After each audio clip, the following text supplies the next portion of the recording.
ਅਧਿਆਇ 6 ਪਸ਼ੂ। ਇੱਕ ਸਾਰੀਆਂ ਤਾਰੀਫਾਂ ਉਸ ਅੱਲਾਹ ਲਈ ਜਿਸਨੇ ਆਕਾਸ਼ਾਂ ਤੇ ਧਰਤੀ ਨੂੰ ਸਾਜਿਆ ਹੈ, ਹਨੇਰਿਆਂ ਨੂੰ ਅਤੇ ਰੌਸ਼ਨੀ, ਨੂਰ, ਨੂੰ ਬਣਾਇਆ। ਫੇਰ ਵੀ ਕਾਫਿਰ ਲੋਕ, ਹੋਰਾਂ ਨੂੰ, ਆਪਣੇ ਪਾਲਣਹਾਰ ਦੇ ਬਰਾਬਰ ਦਰਜਾ ਦਿੰਦੇ ਹਨ। 2 ਅੱਲਾਹ ਉਹੀਓ ਰੂਪੇ ਜਿਸਨੇ ਤੁਹਾਨੂੰ, ਮਨੁੱਖਾਂ ਨੂੰ, ਮਿੱਟੀ ਤੋਂ ਪੈਦਾ ਕੀਤਾ ਹੈ।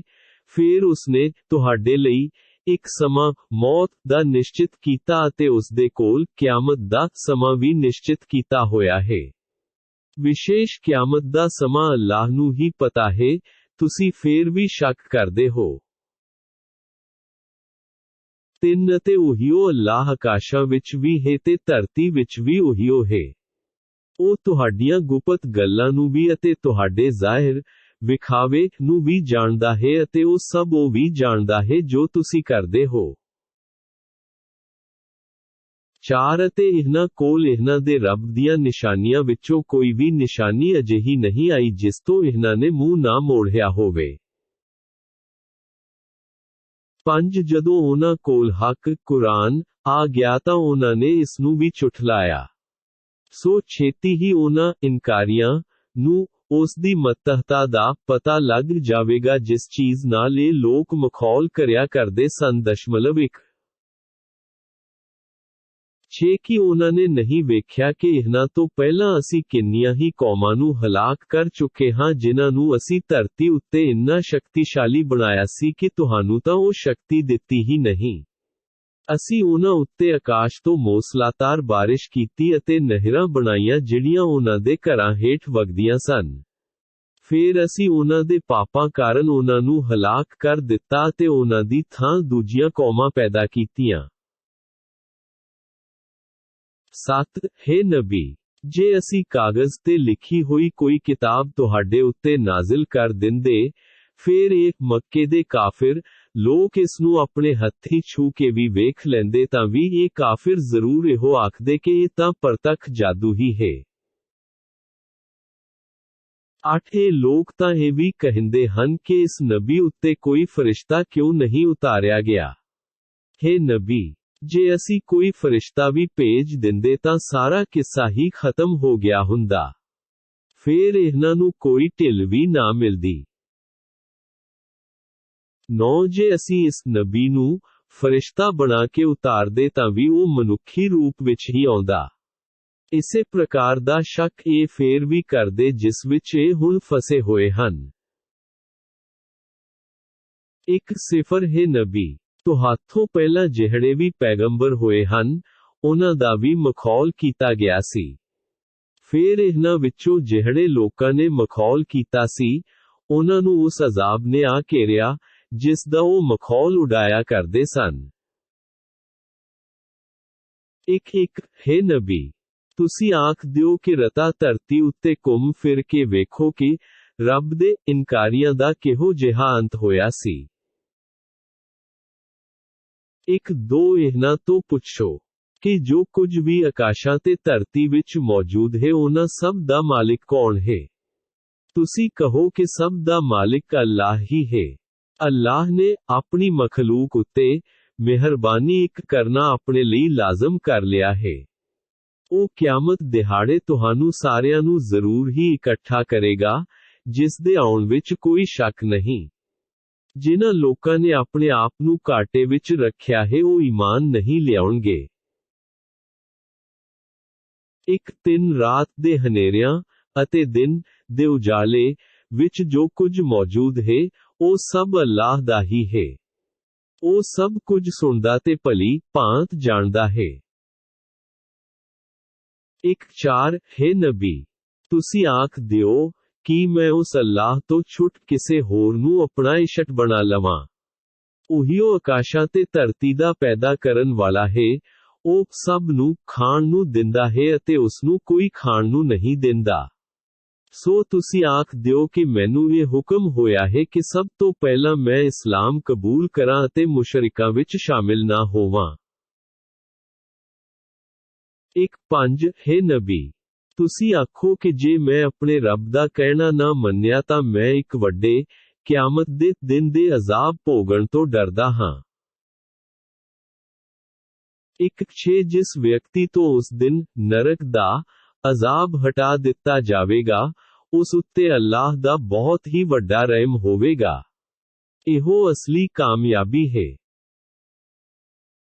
1:7 ਜੇ ਤੁਹਾਨੂੰ ਅੱਲਾਹ ਵੱਲੋਂ ਕੋਈ ਦੁੱਖ ਤਕਲੀਫ ਆਵੇ ਤਾਂ ਉਸ ਦਾ ਦੂਰ ਕਰਨ ਵਾਲਾ ਵੀ ਅੱਲਾਹ ਤੋਂ ਛੁੱਟ ਹੋਰ ਕੋਈ ਨਹੀਂ। ਜੇ ਅੱਲਾਹ ਤੁਹਾਨੂੰ ਕਿਸੇ ਭਲਾਈ ਨਾਲ ਨਿਵਾਜ਼ੇ ਤਾਂ ਉਹੀਓ ਦੇ ਸਕਦਾ ਹੈ, ਕਿਉਂ ਜੋ ਉਹ ਹਰ ਚੀਜ਼ ਤੇ ਕੁਦਰਤ ਰੱਖਣ ਵਾਲਾ ਹੈ। 1:8 ਉਹੀਓ ਆਪਣੇ ਬੰਦਿਆਂ ਉੱਤੇ ਪੂਰਨ ਅਧਿਕਾਰ ਰੱਖਦਾ ਹੈ ਅਤੇ ਉਹੀਓ ਵੱਡੀਆਂ ਹਿਕਮਤਾਂ ਵਾਲਾ ਅਤੇ ਸਾਰੀਆਂ ਖਬਰਾਂ ਰੱਖਣ ਵਾਲਾ ਹੈ। 1:9 ਹੈ ਨਬੀ, ਤੁਸੀਂ ਇਹਨਾਂ ਤੋਂ ਪੁੱਛੋ ਕਿ ਗਵਾਹੀ ਵਜੋਂ ਸਭ ਤੋਂ ਵੱਡੀ ਚੀਜ਼ ਕਿਹੜੀ ਹੈ। ਤੁਸੀਂ ਆਖੋ ਕਿ ਮੇਰੇ ਤੇ ਤੁਹਾਡੇ ਵਿਚਕਾਰ ਅੱਲਾਹ ਹੀ ਗਵਾਹ ਹੈ ਅਤੇ ਮੇਰੇ ਵੱਲ ਇਹ ਵਹੀ ਕੁਰਾਨ ਜਿਬਰਾਈਲ ਨਾਂ ਦੇ ਫਰਿਸ਼ਤੇ ਦੁਆਰਾ ਭੇਜੀ ਗਈ ਹੈ ਤਾਂ ਜੋ ਮੈਂ ਇਸ ਕੁਰਾਨ ਦੁਆਰਾ ਤੁਹਾਨੂੰ ਅਤੇ ਜਿਸ ਤੱਕ ਵੀ ਇਹ ਕੁਰਾਨ ਪਹੁੰਚੇ ਉਹਨਾਂ ਸਭ ਨੂੰ ਰੱਬ ਦੇ ਅਜ਼ਾਬ ਤੋਂ ਡਰਾਵਾਂ। ਕੀ ਤੁਸੀਂ ਵਾਸਤਵ ਵਿੱਚ ਵੀ ਇਹ ਗਵਾਹੀ ਦੇਵੋਗੇ ਕਿ ਅੱਲਾਹ ਦੇ ਨਾਲ ਦੂਜੇ ਵੀ ਇਸ਼ਟ ਹਨ? ਹੈ ਨਬੀ, ਤੁਸੀਂ ਆਖ ਦਿਓ ਕਿ ਮੈਂ ਇਹ ਗਵਾਹੀ ਕਦੇ ਵੀ ਨਹੀਂ ਦਿੰਦਾ ਅਤੇ ਇਹ ਵੀ ਆਖ ਦਿਓ ਕਿ ਕੇਵਲ ਉਹੀਓ ਇੱਕੋ ਇੱਕ ਅੱਲਾਹ ਹੀ ਇਸ਼ਟ ਹੈ ਅਤੇ ਮੈਂ ਉਹਨਾਂ ਤੋਂ ਬਰੀ ਹਾਂ ਜਿਹੜੇ ਸ਼ਰੀਕ ਤੁਸੀਂ ਬਣਾ ਰਹੇ ਹੋ। 2:0 ਜਿਨ੍ਹਾਂ ਲੋਕਾਂ ਨੂੰ ਅਸੀਂ ਕਿਤਾਬ ਤੌਰੈਤ ਤੇ ਇੰਜੀਲ ਦਿੱਤੀ ਉਹ ਇਸ ਕੁਰਾਨ ਤੇ ਰਸੂਲ ਨੂੰ ਇੰਜ ਪਛਾਣਦੇ ਹਨ ਜਿਵੇਂ ਆਪਣੇ ਪੁੱਤਰਾਂ ਨੂੰ ਪਛਾਣਦੇ ਹਨ।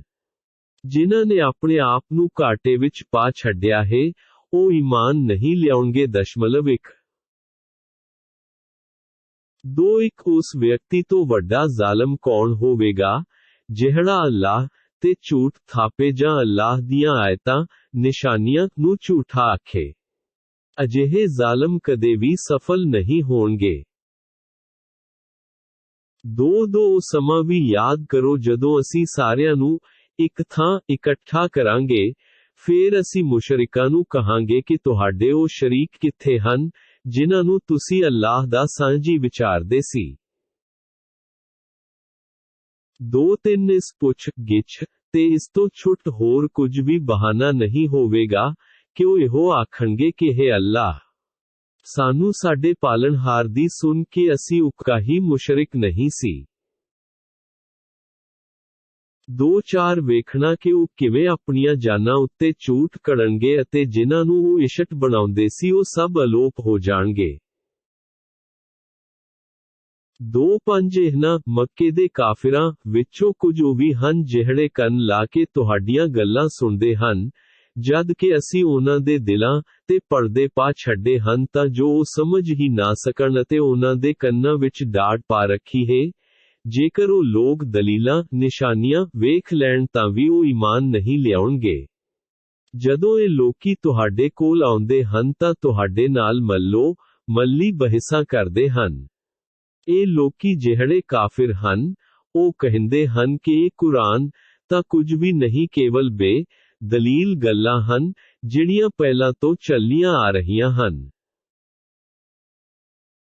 2:6 ਇਹ ਕਾਫਿਰ ਦੂਜਿਆਂ ਨੂੰ ਵੀ ਇਸ ਕੁਰਾਨ ਤੋਂ ਰੋਕਦੇ ਹਨ ਅਤੇ ਆਪ ਵੀ ਇਸ ਤੋਂ ਦੂਰ ਰਹਿੰਦੇ ਹਨ। ਇਹ ਲੋਕ ਆਪਣੇ ਆਪ ਨੂੰ ਹੀ ਤਬਾਹ ਕਰ ਰਹੇ ਹਨ ਅਤੇ ਇਹਨਾਂ ਨੂੰ ਇਸ ਦਾ ਪਤਾ ਵੀ ਨਹੀਂ। 2:7 ਜੇ ਤੁਸੀਂ ਇਹਨਾਂ ਕਾਫਿਰਾਂ ਨੂੰ ਉਸ ਵੇਲੇ ਵੇਖੋ ਜਦੋਂ ਇਹ ਨਰਕ ਵਿੱਚ ਖੜੇ ਕੀਤੇ ਜਾਣਗੇ, ਫੇਰ ਆਖਣਗੇ, ਕਾਸ਼ ਜੇ ਸਾਨੂੰ ਇੱਕ ਵਾਰ ਮੁੜ ਸੰਸਾਰ ਵਿੱਚ ਵਾਪਸ ਭੇਜਿਆ ਜਾਵੇ ਤਾਂ ਫੇਰ ਅਸੀਂ ਆਪਣੇ ਰੱਬ ਦੀਆਂ ਨਿਸ਼ਾਨੀਆਂ ਨੂੰ ਕਦੇ ਵੀ ਝੂਠਾ ਨਹੀਂ ਕਹਾਂਗੇ ਅਤੇ ਅਸੀਂ ਵੀ ਈਮਾਨ ਵਾਲਿਆਂ ਵਿੱਚੋਂ ਹੋਵਾਂਗੇ। 2:8 ਨਹੀਂ, ਸਗੋਂ ਇਹਨਾਂ ਦੀਆਂ ਉਹ ਕਰਤੂਤਾਂ ਅੱਜ ਪ੍ਰਗਟ ਹੋ ਚੁੱਕੀਆਂ ਹਨ, ਜਿਨ੍ਹਾਂ ਨੂੰ ਉਹ ਪਹਿਲਾਂ ਸੰਸਾਰ ਵਿੱਚ ਲੁਕੋਇਆ ਕਰਦੇ ਸਨ। ਜੇ ਉਹਨਾਂ ਨੂੰ ਸੰਸਾਰ ਵਿੱਚ ਮੁੜ ਭੇਜ ਦਿੱਤਾ ਜਾਵੇ, ਫੇਰ ਵੀ ਉਹ ਉਹੀਓ ਕੰਮ ਕਰਨਗੇ ਜਿਨ੍ਹਾਂ ਤੋਂ ਉਹਨਾਂ ਨੂੰ ਰੋਕਿਆ ਗਿਆ ਸੀ। ਬੇਸ਼ੱਕ ਉਹ ਤਾਂ ਉਕਾ ਹੀ ਝੂਠੇ ਹਨ। 2:9 ਅਤੇ ਇਹ ਕਾਫਿਰ ਤਾਂ ਇਹ ਵੀ ਕਹਿੰਦੇ ਹਨ ਕਿ ਜੀਵਨ ਤਾਂ ਕੇਵਲ ਸੰਸਾਰਿਕ ਜੀਵਨ ਹੀ ਹੈ, ਅਸੀਂ ਮੁੜ ਜਿਉਂਦੇ ਨਹੀਂ ਕੀਤੇ ਜਾਵਾਂਗੇ। 3-0 ਹੇ ਨਬੀ, ਜੇ ਤੁਸੀਂ ਇਹਨਾਂ ਨੂੰ ਉਸ ਸਮੇਂ ਵੇਖੋ ਜਦੋਂ ਇਹ ਆਪਣੇ ਪਾਲਣਹਾਰ ਦੇ ਸਾਹਮਣੇ ਖੜੇ ਕੀਤੇ ਜਾਣਗੇ, ਤਦ ਉਹ, ਅੱਲਾਹ ਫਰਮਾਏਗਾ, ਕਿ ਇਹ ਮੁੜ ਜਿਉਣਾ ਹੱਕ ਨਹੀਂ ਹੈ। ਤਾਂ ਉਹ ਆਖਣਗੇ ਕਿ ਕਿਉਂ ਨਹੀਂ ਇਹੋ ਹੱਕ ਹੈ, ਆਪਣੇ ਰੱਬ ਦੀ ਸੁਣ। ਅੱਲਾਹ ਫਰਮਾਏਗਾ ਕਿ ਹੁਣ ਤੁਸੀਂ ਅਜ਼ਾਬ ਦਾ ਸਵਾਦ ਲਵੋ ਕਿਉਂ ਜੋ ਤੁਸੀਂ ਕੁਫਰ ਕਰਦੇ ਸੀ। 3-1 ਬੇਸ਼ੱਕ ਉਹੀ ਲੋਕ ਘਾਟੇ ਵਿੱਚ ਰਹੇ ਜਿਨ੍ਹਾਂ ਨੇ ਅੱਲਾਹ ਨਾਲ ਮੁਲਾਕਾਤ ਹੋਣ ਨੂੰ ਝੁਠਲਾਇਆ। 1 ਪਰ ਜਦੋਂ ਕਿਆਮਤ ਦੀ ਘੜੀ ਅਚਨਚੇਤ ਉਹਨਾਂ ਕੋਲ ਆ ਜਾਵੇਗੀ, ਫੇਰ ਆਖਣਗੇ ਕਿ ਅਫਸੋਸ, ਇਸ ਸੰਬੰਧ ਵਿੱਚ ਸਾਥੋਂ ਵੱਡੀ ਭੁੱਲ ਹੋ ਗਈ ਅਤੇ ਉਹ ਆਪਣੀ ਪਿੱਠਾਂ ਉੱਤੇ ਪਾਪਾਂ ਦਾ ਭਾਰ ਚੁੱਕੀ ਫਿਰਨਗੇ। ਚੰਗੀ ਤਰ੍ਹਾਂ ਸੁਣ ਲਓ ਕਿ ਬਹੁਤ ਹੀ ਭੈੜਾ ਹੈ ਉਹ ਭਾਰ ਜੋ ਉਹ ਕਿਆਮਤ ਦਿਹਾੜੇ ਚੁੱਕਣਗੇ। 3-2 ਸੰਸਾਰਿਕ ਜੀਵਨ ਤਾਂ ਸਿਵਾਏ ਖੇਡ ਤਮਾਸ਼ੇ ਤੋਂ ਹੋਰ ਕੁਝ ਵੀ ਨਹੀਂ ਜਦ ਕਿ ਆਖਿਰਤ ਦਾ ਜੀਵਨ ਬੁਰਾਈਆਂ ਤੋਂ ਬਚਣ ਵਾਲਿਆਂ ਲਈ ਵਧੀਆ ਥਾਂ ਹੈ। ਕੀ ਤੁਸੀਂ ਸੋਚ ਵਿਚਾਰ ਨਹੀਂ ਕਰੋਗੇ? 3-3 ਹੇ ਨਬੀ, ਅਸੀਂ ਚੰਗੀ ਤਰ੍ਹਾਂ ਜਾਣਦੇ ਹਾਂ ਕਿ ਤੁਹਾਨੂੰ ਇਹਨਾਂ ਕਾਫਿਰਾਂ ਦੀਆਂ ਗੱਲਾਂ ਤੋਂ ਦੁੱਖ ਹੁੰਦਾ ਹੈ। ਇਹ ਲੋਕੀ ਤੁਹਾਨੂੰ ਝੂਠਾ ਨਹੀਂ ਕਹਿੰਦੇ, ਸਗੋਂ ਇਹ ਜ਼ਾਲਿਮ ਤਾਂ ਅੱਲਾਹ ਦੀਆਂ ਆਇਤਾਂ ਦਾ ਇਨਕਾਰ ਕਰਦੇ ਹਨ। 3-4 ਹੇ ਨਬੀ, ਤੁਹਾਥੋਂ ਪਹਿਲਾਂ ਵੀ ਕਈ ਪੈਗੰਬਰਾਂ ਨੂੰ ਝੁਠਲਾਇਆ ਜਾ ਚੁੱਕਿਆ ਹੈ, ਪਰ ਉਹਨਾਂ ਨੇ ਝੁਠਲਾਉਣ ਅਤੇ ਤਸੀਹੇ ਦੇਣ ਉੱਤੇ ਸਬਰ ਕੀਤਾ ਸੀ ਇੱਥੋਂ ਤੱਕ ਕਿ ਉਹਨਾਂ ਨੂੰ ਸਾਡੀ, ਅੱਲਾਹ ਦੀ ਮਦਦ ਆ ਪਹੁੰਚੀ। ਅੱਲਾਹ ਦੀਆਂ ਗੱਲਾਂ, ਫੈਸਲਿਆਂ ਨੂੰ ਕੋਈ ਵੀ ਬਦਲਣ ਵਾਲਾ ਨਹੀਂ ਹੈ ਅਤੇ ਤੁਹਾਡੇ ਕੋਲ ਕੁਝ ਪੈਗੰਬਰਾਂ ਦੀਆਂ ਕੁਝ ਖਬਰਾਂ ਪਹੁੰਚ ਵੀ ਚੁੱਕੀਆਂ ਹਨ। 3-5 ਹੇ ਨਬੀ, ਜੇ ਇਹਨਾਂ ਕਾਫਿਰਾਂ ਦਾ ਹੱਕ ਤੋਂ ਮੂੰਹ ਮੋੜਨਾ ਤੁਹਾਥੋਂ ਸਹਿਣ ਨਹੀਂ ਹੁੰਦਾ ਤਾਂ ਜੇ ਤੁਸੀਂ ਕਰ ਸਕਦੇ ਹੋ ਤਾਂ ਧਰਤੀ ਵਿੱਚ ਕੋਈ ਸੁਰੰਗ ਜਾਂ ਆਕਾਸ਼ ਵਿੱਚ ਜਾਣ ਲਈ ਕੋਈ ਪੌੜੀ ਲੱਭ ਲਓ, ਫਿਰ ਤੁਸੀਂ ਉਹਨਾਂ ਕੋਲ ਕੋਈ ਨਿਸ਼ਾਨੀ ਲੈ ਆਓ। ਜੇ ਤੁਸੀਂ ਕਰ ਸਕਦੇ ਹੋ ਤਾਂ ਕਰ ਵਿਖਾਓ, ਜੇ ਅੱਲਾਹ ਚਾਹੁੰਦਾ ਤਾਂ ਇਹਨਾਂ ਸਾਰਿਆਂ ਨੂੰ ਸਿੱਧੇ ਰਸਤੇ ਉੱਤੇ ਇਕੱਠਿਆਂ ਕਰ ਦਿੰਦਾ। ਸੋ ਤੁਸੀਂ ਨਾਦਾਨਾਂ ਵਿੱਚੋਂ ਨਾ ਹੋਵੋ, ਭਾਵ ਅੱਲਾਹ ਦੇ ਫੈਸਲਿਆਂ ਉੱਤੇ ਹੀ ਸਬਰ ਕਰੋ। 3-6 ਉਹੀਓ ਲੋਕੀ ਸੱਚਾਈ, ਨਸੀਹਤ ਕਬੂਲ ਕਰਦੇ ਹਨ ਜਿਹੜੇ ਸੁਣਦੇ ਹਨ। ਜਿੱਥੋਂ ਤੱਕ ਮੁਰਦਿਆਂ ਕਾਫਿਰਾਂ ਦਾ ਸੰਬੰਧ ਹੈ, ਅੱਲਾਹ ਉਹਨਾਂ ਨੂੰ ਜਿਉਂਦਿਆਂ ਕਰਕੇ ਉਠਾਵੇਗਾ, ਫੇਰ ਉਹ ਸਾਰੇ ਅੱਲਾਹ ਵੱਲ ਹੀ ਲਿਆਏ ਜਾਣਗੇ। 3-7 ਇਹ ਕਾਫਿਰ ਲੋਕ ਕਹਿੰਦੇ ਹਨ ਕਿ ਇਸ ਮੁਹੰਮਦ ਸੱਸਾ ਮੁਸਕਰਾਉਂਦਾ ਚਿਹਰਾ ਉੱਤੇ ਕੋਈ ਵੱਡੀ ਨਿਸ਼ਾਨੀ ਕਿਉਂ ਨਹੀਂ ਉਤਾਰੀ ਗਈ? ਹੇ ਨਬੀ, ਤੁਸੀਂ ਕਹਿ ਦਿਓ ਕਿ ਬੇਸ਼ੱਕ ਅੱਲਾਹ ਇਸ ਦੀ ਸਮਰੱਥਾ ਰੱਖਦਾ ਹੈ ਕਿ ਉਹ ਕੋਈ ਵੱਡੀ ਨਿਸ਼ਾਨੀ ਨਾਜ਼ਿਲ ਕਰੇ, ਪਰ ਬਹੁਤੇ ਲੋਕਾਂ ਨੂੰ ਇਸ ਦਾ ਗਿਆਨ ਨਹੀਂ। 3-8 ਧਰਤੀ ਤੇ ਚੱਲਣ ਵਾਲਾ ਕੋਈ ਜਾਨਵਰ ਅਤੇ ਦੋਵੇਂ ਖੰਭਾਂ ਨਾਲ ਉੱਡਣ ਵਾਲਾ ਕੋਈ ਵੀ ਪੰਛੀ ਅਜਿਹਾ ਨਹੀਂ ਜਿਹੜਾ ਤੁਹਾਡੇ ਮਨੁੱਖਾਂ ਵਾਂਗ ਵੱਖਰੀ ਉਮਤ ਨਾ ਹੋਵੇ। ਅਸੀਂ ਕਿਤਾਬ ਕੁਰਾਨ ਵਿੱਚ ਕੋਈ ਚੀਜ਼ ਬਿਨਾਂ ਚਰਚਾ ਕੀਤੇ ਨਹੀਂ ਛੱਡੀ। ਫੇਰ ਉਹ ਸਾਰੇ ਆਪਣੇ ਰੱਬ ਦੇ ਹਜ਼ੂਰ ਇਕੱਤਰਤ ਕੀਤੇ ਜਾਣਗੇ। 3-9 ਜਿਹੜੇ ਲੋਕੀ ਸਾਡੀਆਂ ਆਇਤਾਂ, ਕੁਰਾਨ ਨੂੰ ਝੁਠਲਾਉਂਦੇ ਹਨ, ਉਹ ਗੁੰਮਰਾਹੀ ਦੇ ਹਨੇਰਿਆਂ ਕਾਰਨ ਬੋਲੇ ਤੇ ਗੁੰਗੇ ਹੋ ਗਏ ਹਨ। ਅੱਲਾਹ ਜਿਸ ਨੂੰ ਚਾਹਵੇ ਗੁੰਮਰਾਹ ਕਰ ਦਿੰਦਾ ਹੈ ਅਤੇ ਜਿਸ ਨੂੰ ਚਾਹਵੇ ਸਿੱਧੀ ਰਾਹ ਤੌਰ ਦਿੰਦਾ ਹੈ। 4-0 ਹੇ ਨਬੀ, ਤੁਸੀਂ ਇਹਨਾਂ ਕਾਫਿਰਾਂ ਨੂੰ ਪੁੱਛੋ ਕਿ ਜੇਕਰ ਤੁਹਾਡੇ ਉੱਤੇ ਅੱਲਾਹ ਦਾ ਕੋਈ ਅਜ਼ਾਬ ਆ ਜਾਵੇ ਜਾਂ ਤੁਹਾਡੇ ਤੇ ਕਿਆਮਤ ਹੀ ਆ ਜਾਵੇ ਤਾਂ ਕੀ ਤੁਸੀਂ ਅੱਲਾਹ ਨੂੰ ਛੱਡ ਕੇ ਕਿਸੇ ਹੋਰ ਨੂੰ ਆਪਣੀ ਸਹਾਇਤਾ ਲਈ ਪੁਕਾਰੋਗੇ? ਜੇ ਤੁਸੀਂ ਸੱਚੇ ਹੋ ਤਾਂ ਜਵਾਬ ਦਿਓ। 4-1 ਸਗੋਂ ਤੁਸੀਂ ਕੇਵਲ ਉਸੇ ਅੱਲਾਹ ਨੂੰ ਹੀ ਮਦਦ ਲਈ ਸੱਦੋਗੇ। ਜੇ ਉਹ ਚਾਹੇਗਾ ਤਾਂ ਤੁਹਾਡੀ ਉਸ ਤਕਲੀਫ ਨੂੰ ਦੂਰ ਕਰ ਦੇਵੇਗਾ ਜਿਸ ਲਈ ਤੁਸੀਂ ਉਸ ਨੂੰ ਅਰਦਾਸ ਕਰੋਗੇ। ਫੇਰ ਤੁਸੀਂ ਉਹਨਾਂ ਸਭ ਨੂੰ ਭੁੱਲ ਜਾਵੋਗੇ ਜਿਨ੍ਹਾਂ ਨੂੰ ਤੁਸੀਂ ਰੱਬ ਦਾ ਸ਼ਰੀਕ ਬਣਾਉਂਦੇ ਸੀ। 4-2 ਹੇ ਨਬੀ, ਅਸੀਂ ਤੁਹਾਥੋਂ ਪਹਿਲੀਆਂ ਉਮਤਾਂ ਵੱਲ ਵੀ ਪੈਗੰਬਰ ਭੇਜੇ। ਫੇਰ ਅਸੀਂ ਉਹਨਾਂ ਉਮਤਾਂ ਨੂੰ ਕਠਿਨਾਈਆਂ ਤੇ ਬਿਮਾਰੀਆਂ ਸਹਿਤ ਨੱਪ ਲਿਆ ਤਾਂ ਜੋ ਉਹ ਨਿਮਰਤਾ ਪੂਰਵਕ ਸਾਡੇ ਸਾਹਮਣੇ ਨਿੰਜ ਜਾਣ। 4-3 ਜਦੋਂ ਉਹਨਾਂ ਕੋਲ ਸਾਡਾ ਚੇਤਾਵਨੀ ਭਰਿਆ ਅਜ਼ਾਬ ਆਇਆ ਤਾਂ ਉਹਨਾਂ ਨੇ ਨਿਮਰਤਾ ਕਿਉਂ ਨਹੀਂ ਧਾਰੀ, ਸਗੋਂ ਉਹਨਾਂ ਦੇ ਮਨ ਕਠੋਰ ਹੋ ਗਏ ਅਤੇ ਉਹਨਾਂ ਦੇ ਅਮਲਾਂ ਵਿੱਚ ਸ਼ੈਤਾਨ ਨੇ ਖਿੱਚ ਪੈਦਾ ਕਰ ਦਿੱਤੀ। 4-4 ਫੇਰ ਜਦੋਂ ਉਹਨਾਂ ਨੇ ਉਸ ਨਸੀਹਤ ਨੂੰ ਹੀ ਭੁਲਾ ਛੱਡਿਆ ਜਿਹੜੀ ਉਹਨਾਂ ਨੂੰ ਕੀਤੀ ਗਈ ਸੀ ਤਾਂ ਅਸੀਂ ਹਰੇਕ ਤਰ੍ਹਾਂ ਦੀ ਖੁਸ਼ਹਾਲੀ ਦੇ ਬੂਹੇ ਉਹਨਾਂ ਲਈ ਖੋਲ ਦਿੱਤੇ, ਇੱਥੋਂ ਤੱਕ ਕਿ ਜਦੋਂ ਉਹਨਾਂ ਚੀਜ਼ਾਂ ਤੇ ਜਿਹੜੀਆਂ ਉਹਨਾਂ ਨੂੰ ਦਿੱਤੀਆਂ ਗਈਆਂ ਸਨ ਸ਼ੇਖੀਆਂ ਮਾਰਨ ਲੱਗ ਪਏ ਤਾਂ ਅਸੀਂ ਅਚਾਨਕ ਹੀ ਉਹਨਾਂ ਨੂੰ ਅਜ਼ਾਬ ਵਿੱਚ ਫੜ ਲਿਆ। ਫੇਰ ਉਹ ਹਰੇਕ ਭਲਾਈ ਤੋਂ ਨਿਰਾਸ਼ ਹੋ ਗਏ। 4-5 ਇਸ ਤਰ੍ਹਾਂ ਉਸ ਕੌਮ ਦੀ ਜੜ ਵੱਢ ਦਿੱਤੀ ਗਈ ਜਿਸਨੇ ਜ਼ੁਲਮ ਕਮਾਇਆ ਸੀ। ਸਾਰੀਆਂ ਤਾਰੀਫਾਂ ਉਸ ਅੱਲਾਹ ਲਈ ਹਨ ਜਿਹੜਾ ਸਾਰੇ ਜਹਾਨਾਂ ਦਾ ਪਾਲਣਹਾਰ ਹੈ। 4-6 ਹੈ ਨਬੀ, ਤੁਸੀਂ ਪੁੱਛੋ ਕਿ ਰਤਾ ਇਹ ਤਾਂ ਦੱਸੋ ਕਿ ਜੇ ਅੱਲਾਹ ਤੁਹਾਡੀ ਸੁਣਨ ਸ਼ਕਤੀ ਅਤੇ ਤੁਹਾਡੀ ਵੇਖਣ ਸ਼ਕਤੀ ਖੋਹ ਲਵੇ ਅਤੇ ਤੁਹਾਡੇ ਦਿਲਾਂ ਉੱਤੇ ਮੋਹਰਾਂ ਲਾ ਦੇਵੇ ਤਾਂ ਅੱਲਾਹ ਤੋਂ ਛੁੱਟ ਹੋਰ ਕਿਹੜਾ ਇਸ਼ਟ ਹੈ ਜਿਹੜਾ ਇਹ ਸਭ ਤੁਹਾਨੂੰ ਵਾਪਸ ਲਿਆ ਦੇਵੇ। ਤੁਸੀਂ ਵੇਖੋ ਤਾਂ ਸਹੀ ਕਿ ਅਸੀਂ ਦਲੀਲਾਂ ਨੂੰ ਕਿੱਦਾਂ ਵੱਖ ਪੱਖ ਤੋਂ ਪੇਸ਼ ਕਰ ਰਹੇ ਹਾਂ, ਇਹ ਫੇਰ ਵੀ ਮੂੰਹ ਮੋੜੀ ਜਾਂਦੇ ਹਨ। 4-7 ਹੈ ਨਬੀ, ਤੁਸੀਂ ਕਹੋ ਕਿ ਇਹ ਤਾਂ ਦੱਸੋ ਕਿ ਜੇ ਤੁਹਾਡੇ ਉੱਤੇ ਰੱਬ ਦਾ ਅਜ਼ਾਬ ਅਚਾਨਕ ਜਾਂ ਐਲਾਨੀਆਂ ਆ ਜਾਵੇ ਤਾਂ ਕੀ ਜ਼ਾਲਿਮਾਂ ਤੋਂ ਛੁੱਟ ਹੋਰ ਵੀ ਹਲਾਕ ਕੀਤੇ ਜਾਣਗੇ? ਉੱਕਾ ਹੀ ਨਹੀਂ। 4-8 ਅਸੀਂ ਕੋਈ ਵੀ ਅਜਿਹਾ ਰਸੂਲ ਨਹੀਂ ਭੇਜਿਆ ਜਿਹੜਾ ਜੰਨਤ ਦੀਆਂ ਖੁਸ਼ਖਬਰੀਆਂ ਦੇਣ ਵਾਲਾ ਅਤੇ ਨਰਕ ਤੋਂ ਡਰਾਉਣ ਵਾਲਾ ਨਾ ਹੋਵੇ। ਫੇਰ ਜਿਹੜਾ ਕੋਈ ਈਮਾਨ ਲਿਆਏ ਅਤੇ ਆਪਣੇ ਅਮਲਾਂ ਦਾ ਸੁਧਾਰ ਕਰ ਲਵੇ ਤਾਂ ਕਿਆਮਤ ਦਿਹਾੜੇ ਉਹਨਾਂ ਲੋਕਾਂ ਨੂੰ ਨਾ ਕੋਈ ਡਰ ਭੌ ਹੋਵੇਗਾ ਅਤੇ ਨਾ ਹੀ ਉਹ ਉਦਾਸ ਹੋਣਗੇ। 4-9 ਜਿਹੜੇ ਵੀ ਲੋਕ ਸਾਡੀਆਂ ਆਇਤਾਂ ਨਿਸ਼ਾਨੀਆਂ ਨੂੰ ਝੁਠਲਾਉਂਦੇ ਹਨ ਉਹਨਾਂ ਨੂੰ ਅਜ਼ਾਬ ਪਹੁੰਚੇਗਾ ਕਿਉਂ ਜੋ ਉਹ ਨਾ ਫਰਮਾਨੀਆਂ ਕਰਦੇ ਸਨ। 5-0 ਹੈ ਨਬੀ, ਤੁਸੀਂ ਆਖ ਦਿਓ ਕਿ ਨਾ ਤਾਂ ਮੈਂ ਤੁਹਾਨੂੰ ਇਹ ਕਹਿੰਦਾ ਹਾਂ ਕਿ ਮੇਰੇ ਕੋਲ ਅੱਲਾਹ ਦੇ ਖਜ਼ਾਨੇ ਹਨ ਤੇ ਨਾ ਹੀ ਮੈਂ ਗੈਬ ਪਰੋਖ ਨੂੰ ਜਾਣਦਾ ਹਾਂ ਅਤੇ ਨਾ ਮੈਂ ਉਲਟ ਪੁੱਠਾ ਕੌਮਾਂ ਇਹ ਕਹਿੰਦਾ ਹਾਂ ਕਿ ਮੈਂ ਫਰਿਸ਼ਤਾ ਹਾਂ, ਮੈਂ ਤਾਂ ਕੇਵਲ ਜੋ ਮੇਰੇ ਵੱਲ ਵਹੀ ਰੱਬੀ ਪੈਗਾਮ ਆਉਂਦੀ ਹੈ ਉਸ ਦੀ ਪੈਰਵੀ ਕਰਦਾ ਹਾਂ।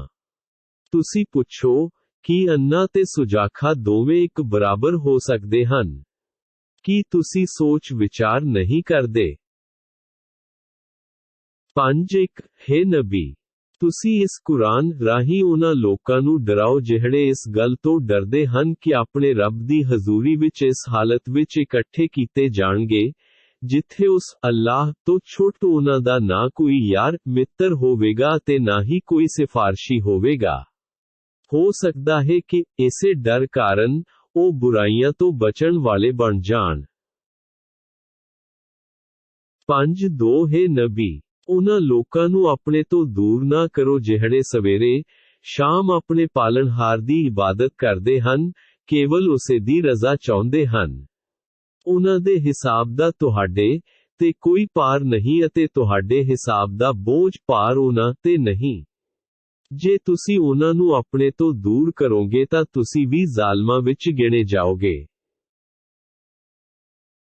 5-3 ਇਸ ਤਰ੍ਹਾਂ ਅਸੀਂ ਕਈਆਂ ਨੂੰ ਕਈਆਂ ਰਾਹੀਂ ਅਜ਼ਮਾਇਸ਼ ਵਿੱਚ ਪਾਉਂਦੇ ਹਾਂ ਤਾਂ ਜੋ ਇਹ ਮੱਕੇ ਦੇ ਸਰਦਾਰ ਆਖਣ ਕਿ ਇਹ ਉਹ ਲੋਕ ਹਨ ਜਿਨ੍ਹਾਂ ਉੱਤੇ ਸਾਡੇ ਵਿੱਚੋਂ ਅੱਲਾਹ ਨੇ ਫਜ਼ਲ ਕੀਤਾ ਹੈ।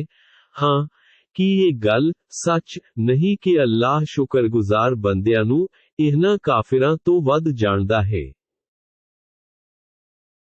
5-4 ਹੈ ਨਬੀ, ਜਦੋਂ ਉਹ ਲੋਕ ਤੁਹਾਡੇ ਕੋਲ ਆਉਣ ਜਿਹੜੇ ਸਾਡੀਆਂ ਆਇਤਾਂ ਉੱਤੇ ਈਮਾਨ ਰੱਖਦੇ ਹਨ ਤਾਂ ਉਹਨਾਂ ਨੂੰ ਆਖੋ ਕਿ ਤੁਹਾਡੇ ਤੇ ਸਲਮਾਤੀ ਹੋਵੇ, ਤੁਹਾਡੇ ਰੱਬ ਨੇ ਮਿਹਰਾਂ ਕਰਨੀਆਂ ਆਪਣੇ ਜ਼ਿੰਮੇ ਲੈ ਰੱਖੀਆਂ ਹਨ। ਜੇ ਤੁਹਾਡੇ ਵਿੱਚੋਂ ਕੋਈ ਵਿਅਕਤੀ ਨਾਦਾਨੀ ਨਾਲ ਕੋਈ ਭੈੜਾ ਕੰਮ ਕਰ ਬੈਠੇ ਫੇਰ ਉਸ ਤੋਂ ਤੌਬਾ ਕਰਕੇ ਆਪਣਾ ਸੁਧਾਰ ਕਰ ਲਵੇ ਤਾਂ ਅੱਲਾਹ ਬਹੁਤ ਹੀ ਵੱਡਾ ਬਖਸ਼ਣਹਾਰ ਤੇ ਮਿਹਰਾਂ ਵਾਲਾ ਹੈ। 5 ਇਸੇ ਤਰ੍ਹਾਂ ਅਸੀਂ ਆਇਤਾਂ, ਹੁਕਮਾਂ ਦੀ ਵਿਆਖਿਆ ਕਰਦੇ ਰਹਿੰਦੇ ਹਾਂ ਤਾਂ ਜੋ ਅਪਰਾਧੀਆਂ ਲਈ ਨਰਕ ਵਿੱਚ ਜਾਣ ਵਾਲੀ ਰਾਹ ਸਪਸ਼ਟ ਹੋ ਜਾਵੇ। 5-6 ਹੇ ਨਬੀ, ਤੁਸੀਂ ਆਖ ਦਿਓ ਕਿ ਮੈਨੂੰ ਇਸ ਗੱਲ ਤੋਂ ਰੋਕਿਆ ਗਿਆ ਹੈ ਕਿ ਮੈਂ ਵੀ ਉਸ ਦੀ ਇਬਾਦਤ ਕਰਾਂ ਜਿਨ੍ਹਾਂ ਦੀ ਤੁਸੀਂ ਅੱਲਾਹ ਨੂੰ ਛੱਡ ਕੇ ਇਬਾਦਤ ਕਰਦੇ ਹੋ। ਤੁਸੀਂ ਆਖੋ ਕਿ ਮੈਂ ਤੁਹਾਡੀਆਂ ਇੱਛਾਵਾਂ ਦੀ ਪੈਰਵੀ ਨਹੀਂ ਕਰਾਂਗਾ ਕਿਉਂ ਜੋ ਇੰਜ ਤਾਂ ਮੈਂ ਕੁਰਾਹੇ ਪੈ ਜਾਵਾਂਗਾ ਅਤੇ ਸਿੱਧੀ ਰਾਹ ਤੇ ਚੱਲਣ ਵਾਲਿਆਂ ਵਿੱਚੋਂ ਨਾ ਰਹਾਂਗਾ। 5-7 ਹੇ ਨਬੀ, ਤੁਸੀਂ ਆਖ ਦਿਓ ਕਿ ਮੈਂ ਆਪਣੇ ਰੱਬ ਵੱਲੋਂ ਇੱਕ ਸਪਸ਼ਟ ਦਲੀਲ ਤੇ ਕਾਇਮ ਹਾਂ ਅਤੇ ਤੁਸੀਂ ਉਸ ਦਲੀਲ ਨੂੰ ਝੁਠਲਾ ਰਹੇ ਹੋ। ਜਿਸ ਚੀਜ਼ ਭਾਵ ਅਜ਼ਾਬ ਦੀ ਤੁਸੀਂ ਛੇਤੀ ਕਰ ਰਹੇ ਹੋ ਉਸ ਦੇ ਫੈਸਲੇ ਦਾ ਅਧਿਕਾਰ ਅੱਲਾਹ ਨੂੰ ਹੀ ਹੈ। ਉਹੀਓ ਹੱਕ ਬਿਆਨ ਕਰਦਾ ਹੈ ਅਤੇ ਸਭ ਤੋਂ ਚੰਗਾ ਫੈਸਲਾ ਕਰਨ ਵਾਲਾ ਵੀ ਉਹੀਓ ਹੈ। 5-8 ਹੇ ਨਬੀ, ਤੁਸੀਂ ਆਖ ਦਿਓ ਕਿ ਜੇ ਮੇਰੇ ਵੱਸ ਵਿੱਚ ਉਹ ਚੀਜ਼ ਹੁੰਦੀ ਜਿਸ ਲਈ ਤੁਸੀਂ ਕਾਹਲੀ ਕਰਦੇ ਹੋ, ਤਾਂ ਮੇਰੇ ਅਤੇ ਤੁਹਾਡੇ ਵਿਚਾਲੇ ਕਦੋਂ ਦਾ ਫੈਸਲਾ ਹੋ ਗਿਆ ਹੁੰਦਾ। ਜ਼ਾਲਮਾਂ ਨੂੰ ਤਾਂ ਅੱਲਾਹ ਚੰਗੀ ਤਰ੍ਹਾਂ ਜਾਣਦਾ ਹੈ। 5-9 ਗੈਬ ਪਰੋਖ ਦੀਆਂ ਕੁੰਜੀਆਂ ਤਾਂ ਅੱਲਾਹ ਕੋਲ ਹੀ ਹਨ, ਉਹਨਾਂ ਨੂੰ ਉਸ ਤੋਂ ਛੁੱਟ ਕੋਈ ਨਹੀਂ ਜਾਣਦਾ। ਜਲ ਤੇ ਥਲ ਵਿੱਚ ਜੋ ਵੀ ਹੈ ਉਹ ਸਭ ਜਾਣਦਾ ਹੈ। ਕੋਈ ਵੀ ਰੁੱਖ ਤੋਂ ਗਿਰਨ ਵਾਲਾ ਪੱਤਾ ਅਜਿਹਾ ਨਹੀਂ ਜਿਸ ਦਾ ਉਸ ਨੂੰ ਗਿਆਨ ਨਾ ਹੋਵੇ। ਧਰਤੀ ਦੇ ਹਨੇਰਿਆਂ ਵਿੱਚ ਕੋਈ ਦਾਣਾ ਅਜਿਹਾ ਨਹੀਂ ਜਿਸ ਨੂੰ ਉਹ ਨਾ ਜਾਣਦਾ ਹੋਵੇ। ਗਿੱਲੀ, ਸੁੱਕੀ ਕੋਈ ਚੀਜ਼ ਅਜਿਹੀ ਨਹੀਂ ਜਿਹੜੀ ਖੱਲੀ ਕਿਤਾਬ, ਲੋਹੇ ਮਹਿਫੂਜ਼ ਵਿੱਚ ਨਾ ਲਿਖੀ ਹੋਵੇ। 6 ਅਤੇ ਉਹੀਓ ਅੱਲਾਹ ਹੈ ਜਿਹੜਾ ਰਾਤ ਨੂੰ ਸੌਂਦੇ ਹੋਏ ਤੁਹਾਡੀਆਂ ਰੂਹਾਂ ਨੂੰ ਕਬਜ਼ ਕਰ ਲੈਂਦਾ ਹੈ। ਜੋ ਤੁਸੀਂ ਦਿਨ ਵਿੱਚ ਕਰਦੇ ਹੋ ਉਸ ਨੂੰ ਜਾਣਦਾ ਹੈ, ਫਿਰ ਦੂਜੇ ਦਿਨ ਉਹ ਤੁਹਾਨੂੰ ਜਗਾਉਂਦਾ ਹੈ ਤਾਂ ਜੋ ਤੁਸੀਂ ਆਪਣੇ ਜੀਵਨ ਦਾ ਨਿਸ਼ਚਿਤ ਸਮਾਂ ਪੂਰਾ ਕਰ ਲਵੋ। ਤੁਸੀਂ ਸਭ ਨੇ ਉਸੇ ਵੱਲ ਜਾਣਾ ਹੈ, ਫਿਰ ਉਹ ਅੱਲਾਹ ਤੁਹਾਨੂੰ ਦੱਸੇਗਾ ਜੋ ਤੁਸੀਂ ਸੰਸਾਰ ਵਿੱਚ ਕਰਦੇ ਸੀ। 6 ਉਹੀਓ ਅੱਲਾਹ ਆਪਣੇ ਬੰਦਿਆਂ ਉੱਤੇ ਹਰ ਪੱਖੋਂ ਭਾਰੂ ਹੈ ਅਤੇ ਤੁਹਾਡੀ ਨਿਗਰਾਨੀ ਲਈ ਫਰਿਸ਼ਤਿਆਂ ਨੂੰ ਭੇਜਦਾ ਹੈ। ਇੱਕ ਇੱਥੋਂ ਤੀਕ ਕਿ ਜਦੋਂ ਤੁਹਾਡੇ ਵਿੱਚੋਂ ਕਿਸੇ ਦੀ ਮੌਤ ਦਾ ਸਮਾਂ ਆਉਂਦਾ ਹੈ, ਉਸ ਦੀ ਰੂਹ ਸਾਡੇ ਭੇਜੇ ਹੋਏ ਫਰਿਸ਼ਤੇ ਕਬਜ਼ ਕਰਦੇ ਹਨ। ਉਹ ਕੁਝ ਵੀ ਗਲਤੀ ਨਹੀਂ ਕਰਦੇ। 6-2 ਫਿਰ ਉਹ ਸਾਰੇ ਆਪਣੇ ਸੱਚੇ ਮਾਲਿਕ ਵੱਲ ਪਰਤਾਏ ਜਾਣਗੇ। ਚੰਗੀਨ ਤਰ੍ਹਾਂ ਸੁਣ ਲਵੋ ਕਿ ਫੈਸਲਿਆਂ ਦਾ ਸਾਰਾ ਅਧਿਕਾਰ ਅੱਲਾਹ ਨੂੰ ਹੀ ਪ੍ਰਾਪਤ ਹੈ ਅਤੇ ਉਹ ਹਿਸਾਬ ਲੈਣ ਵਿੱਚ ਬਹੁਤ ਹੀ ਛੇਤੀ ਕਰਦਾ ਹੈ। 6-3 ਹੇ ਨਬੀ, ਤੁਸੀਂ ਇਹਨਾਂ ਨੂੰ ਪੁੱਛੋ ਕਿ ਉਹ ਕੌਣ ਹੈ ਜਿਹੜਾ ਤੁਹਾਨੂੰ ਥਲ, ਧਰਤੀ ਅਤੇ ਜਲ, ਦਰਿਆਵਾਂ ਦੇ ਹਨੇਰਿਆਂ ਦੇ ਖਤਰਿਆਂ ਤੋਂ ਬਚਾਉਂਦਾ ਹੈ। ਤੁਸੀਂ ਉਸੇ ਨੂੰ ਮਿੰਨਤਾਂ ਤਰਲੇ ਪਾ ਕੇ ਅਤੇ ਹੌਲੀ ਅਰਦਾਸਾਂ ਕਰਦੇ ਹੋ ਕਿ ਜੇ ਉਹ ਸਾਨੂੰ ਇਹਨਾਂ ਮੁਸੀਬਤਾਂ ਤੋਂ ਬਚਾ ਲਵੇ ਤਾਂ ਅਸੀਂ ਜ਼ਰੂਰ ਹੀ ਧੰਨਵਾਦੀ ਹੋਵਾਂਗੇ। 6-4 ਤੁਸੀਂ ਆਖ ਦਿਓ ਕਿ ਅੱਲਾਹ ਹੀ ਤੁਹਾਨੂੰ ਇਸ ਮੁਸੀਬਤ ਤੋਂ ਅਤੇ ਹਰ ਤਕਲੀਫ ਤੋਂ ਮੁਕਤ ਕਰਦਾ ਹੈ, ਫੇਰ ਵੀ ਤੁਸੀਂ ਉਸ ਦੇ ਨਾਲ ਸ਼ਿਰਕ ਕਰਨ ਲੱਗ ਜਾਂਦੇ ਹੋ। 6-5 ਹੇ ਨਬੀ, ਤੁਸੀਂ ਕਹੋ ਕਿ ਇਹ ਗੱਲ ਦੀ ਵੀ ਉਸੇ ਨੂੰ ਕੁਦਰਤ ਹੈ ਕਿ ਤੁਹਾਡੇ ਉੱਤੇ ਕੋਈ ਅਜ਼ਾਬ ਉੱਪਰੋਂ ਆਕਾਸ਼ੋਂ ਉਤਾਰ ਦੇਵੇ ਜਾਂ ਤੁਹਾਡੇ ਪੈਰਾਂ ਹੇਠੋਂ ਧਰਤੀਓਂ ਕੱਢ ਲਿਆਵੇ ਜਾਂ ਤੁਹਾਨੂੰ ਵੱਖ-ਵੱਖ ਟੋਲਿਆਂ ਵਿੱਚ ਵੰਡ ਕੇ ਇੱਕ ਦੂਜੇ ਦੀ ਸ਼ਕਤੀ ਦਾ ਸਵਾਦ ਚਖਾਵੇ। ਤੁਸੀਂ ਵੇਖੋ ਤਾਂ ਸਹੀ ਕਿ ਅਸੀਂ ਕਿਵੇਂ ਵੱਖ ਢੰਗ ਨਾਲ ਦਲੀਲਾਂ ਦਿੰਦੇ ਹਾਂ ਤਾਂ ਜੋ ਇਨਕਾਰੀ ਸਮਝ ਸਕਣ। 6-6 ਅਤੇ ਤੁਹਾਡੀ ਕੌਮ ਇਸ ਕੁਰਾਨ ਨੂੰ ਝੁਠਲਾਉਂਦੀ ਹੈ ਜਦ ਕਿ ਉਹ ਹੱਕ ਹੈ।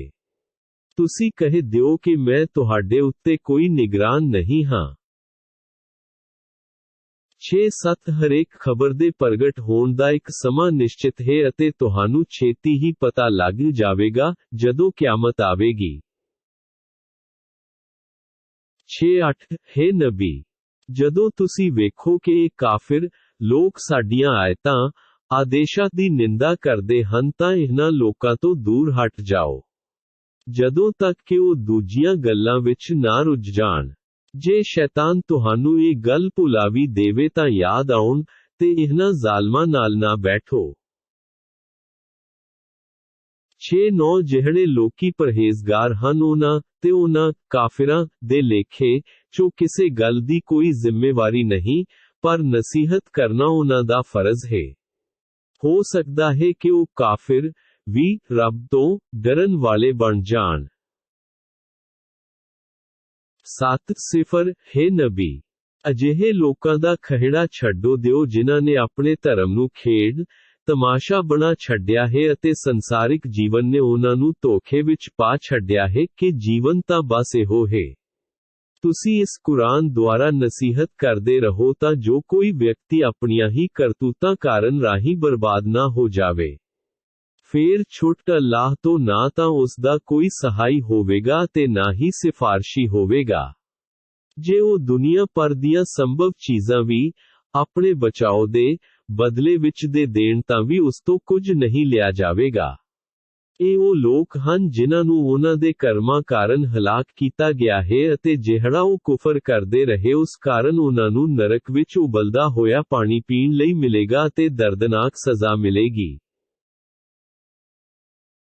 7 ਹੈ ਨਬੀ, ਤੁਸੀਂ ਆਖ ਦਿਓ ਕਿ ਅਸੀਂ ਅੱਲਾਹ ਨੂੰ ਛੱਡ ਕੇ ਉਹਨਾਂ ਨੂੰ ਪੁਕਾਰੀਏ ਜੋ ਨਾ ਸਾਨੂੰ ਕੋਈ ਲਾਭ ਦੇ ਸਕਦੇ ਹਨ ਤੇ ਨਾ ਹੀ ਹਾਨੀ। ਕੀ ਅਸੀਂ ਅੱਲਾਹ ਦੀ ਹਿਦਾਇਤ ਤੋਂ ਬਾਅਦ ਵੀ ਪੁੱਠੇ ਤੁਰੀਏ? ਜਾਂ ਅਸੀਂ ਉਸ ਵਿਅਕਤੀ ਵਾਂਗ ਹੋ ਜਾਈਏ ਜਿਸ ਨੂੰ ਜੰਗਲ ਵਿੱਚ ਸ਼ੈਤਾਨ ਨੇ ਰਾਹ ਤੋਂ ਬੇਰਾ ਕਰ ਦਿੱਤਾ ਹੋਵੇ ਅਤੇ ਉਹ ਰੁਰਾਨ ਪਰੇਸ਼ਾਨ ਭਟਕਦਾ ਫਿਰਦਾ ਹੋਵੇ, ਉਸ ਦੇ ਕੁਝ ਸਾਥੀ ਵੀ ਹੋਣ ਜਿਹੜੇ ਉਸ ਨੂੰ ਠੀਕ ਰਸਤੇ ਵੱਲ ਬੁਲਾ ਰਹੇ ਹੋਣ ਕਿ ਸਾਡੇ ਨਾਲ ਆ ਜਾ, ਇਹੋ ਸਿੱਧੀ ਰਾਹ ਹੈ। ਹੇ ਨਬੀ, ਤੁਸੀਂ ਕਹੋ ਕਿ ਹਕੀਕਤ ਇਹੋ ਹੈ ਕਿ ਸਿੱਧੀ ਰਾਹ ਉਹੀਓ ਹੈ ਜਿਹੜੀ ਖਾਸ ਅੱਲਾਹ ਵੱਲ ਹੀ ਜਾਂਦੀ ਹੋਵੇ ਅਤੇ ਸਾਨੂੰ ਇਹ ਵੀ ਹੁਕਮ ਹੋਇਆ ਹੈ ਕਿ ਅਸੀਂ ਕੁੱਲ ਜਹਾਨ ਦੇ ਪਾਲਣਹਾਰ ਦੀ ਅਧੀਨਗੀ ਇਖਤਿਆਰ ਕਰੀਏ। 7 ਅਤੇ ਇਹ ਵੀ ਹੁਕਮ ਹੋਇਆ ਹੈ ਕਿ ਨਮਾਜ਼ਾਂ ਦੀ ਪਾਬੰਦੀ ਕਰੀਏ ਅਤੇ ਉਸੇ ਅੱਲਾਹ ਤੋਂ ਹੀ ਡਰੀਏ ਹੈ ਜਿਸ ਦੇ ਕੋਲ ਸਭ ਨੇ ਇਕੱਠਿਆਨ ਹੋਣਾ ਹੈ। 7 ਉਹੀਓ ਹੈ ਜਿਸ ਨੇ ਆਕਾਸ਼ਾਂ ਤੇ ਧਰਤੀ ਨੂੰ ਹੱਕ ਸੱਚ ਨਾਲ ਪੈਦਾ ਕੀਤਾ ਹੈ ਅਤੇ ਜਿਸ ਦਿਨ ਅੱਲਾਹ ਆਖੇਗਾ ਕਿ ਹੋ ਜਾ, ਬਸ ਉਹ ਕਿਆਮਤ ਹੋ ਜਾਵੇਗੀ। ਉਸ ਦਾ ਕਹਿਣਾ ਹੀ ਸੱਚ ਹੈ। ਕਿਆਮਤ ਦਿਹਾੜੇ ਸਾਰੀ ਹਕੂਮਤ ਅੱਲਾਹ ਦੀ ਹੀ ਹੋਵੇਗੀ, ਜਦੋਂ ਸੂਰ, ਨਰਸਿੰਗਾ, ਵਿੱਚ ਫੂਕ ਮਾਰੀ ਜਾਵੇਗੀ। ਉਹ ਗੁਪਤ ਗੱਲਾਂ ਦਾ ਵੀ ਅਤੇ ਪ੍ਰਗਟ ਹੋਣ ਵਾਲੀਆਂ ਸਾਰੀਆਂ ਗੱਲਾਂ ਦਾ ਜਾਣਨਹਾਰ ਹੈ ਅਤੇ ਉਹੀਓ ਹਿਕਮਤਾਂ ਵਾਲਾ ਅਤੇ ਪੂਰੀ ਜਾਣਕਾਰੀ ਰੱਖਣ ਵਾਲਾ ਹੈ। 7 ਉਹ ਸਮਾਂ ਵੀ ਯਾਦ ਰੱਖਣ ਯੋਗ ਹੈ ਜਦੋਂ ਇਬਰਾਹੀਮ ਨੇ ਆਪਣੇ ਪਿਤਾ ਆਜ਼ਰ ਨੂੰ ਕਿਹਾ ਸੀ ਕਿ ਤੁਸੀਂ ਬੁਤਾਨ ਨੂੰ ਇਸ਼ਟ ਬਣਾਉਂਦੇ ਹੋ।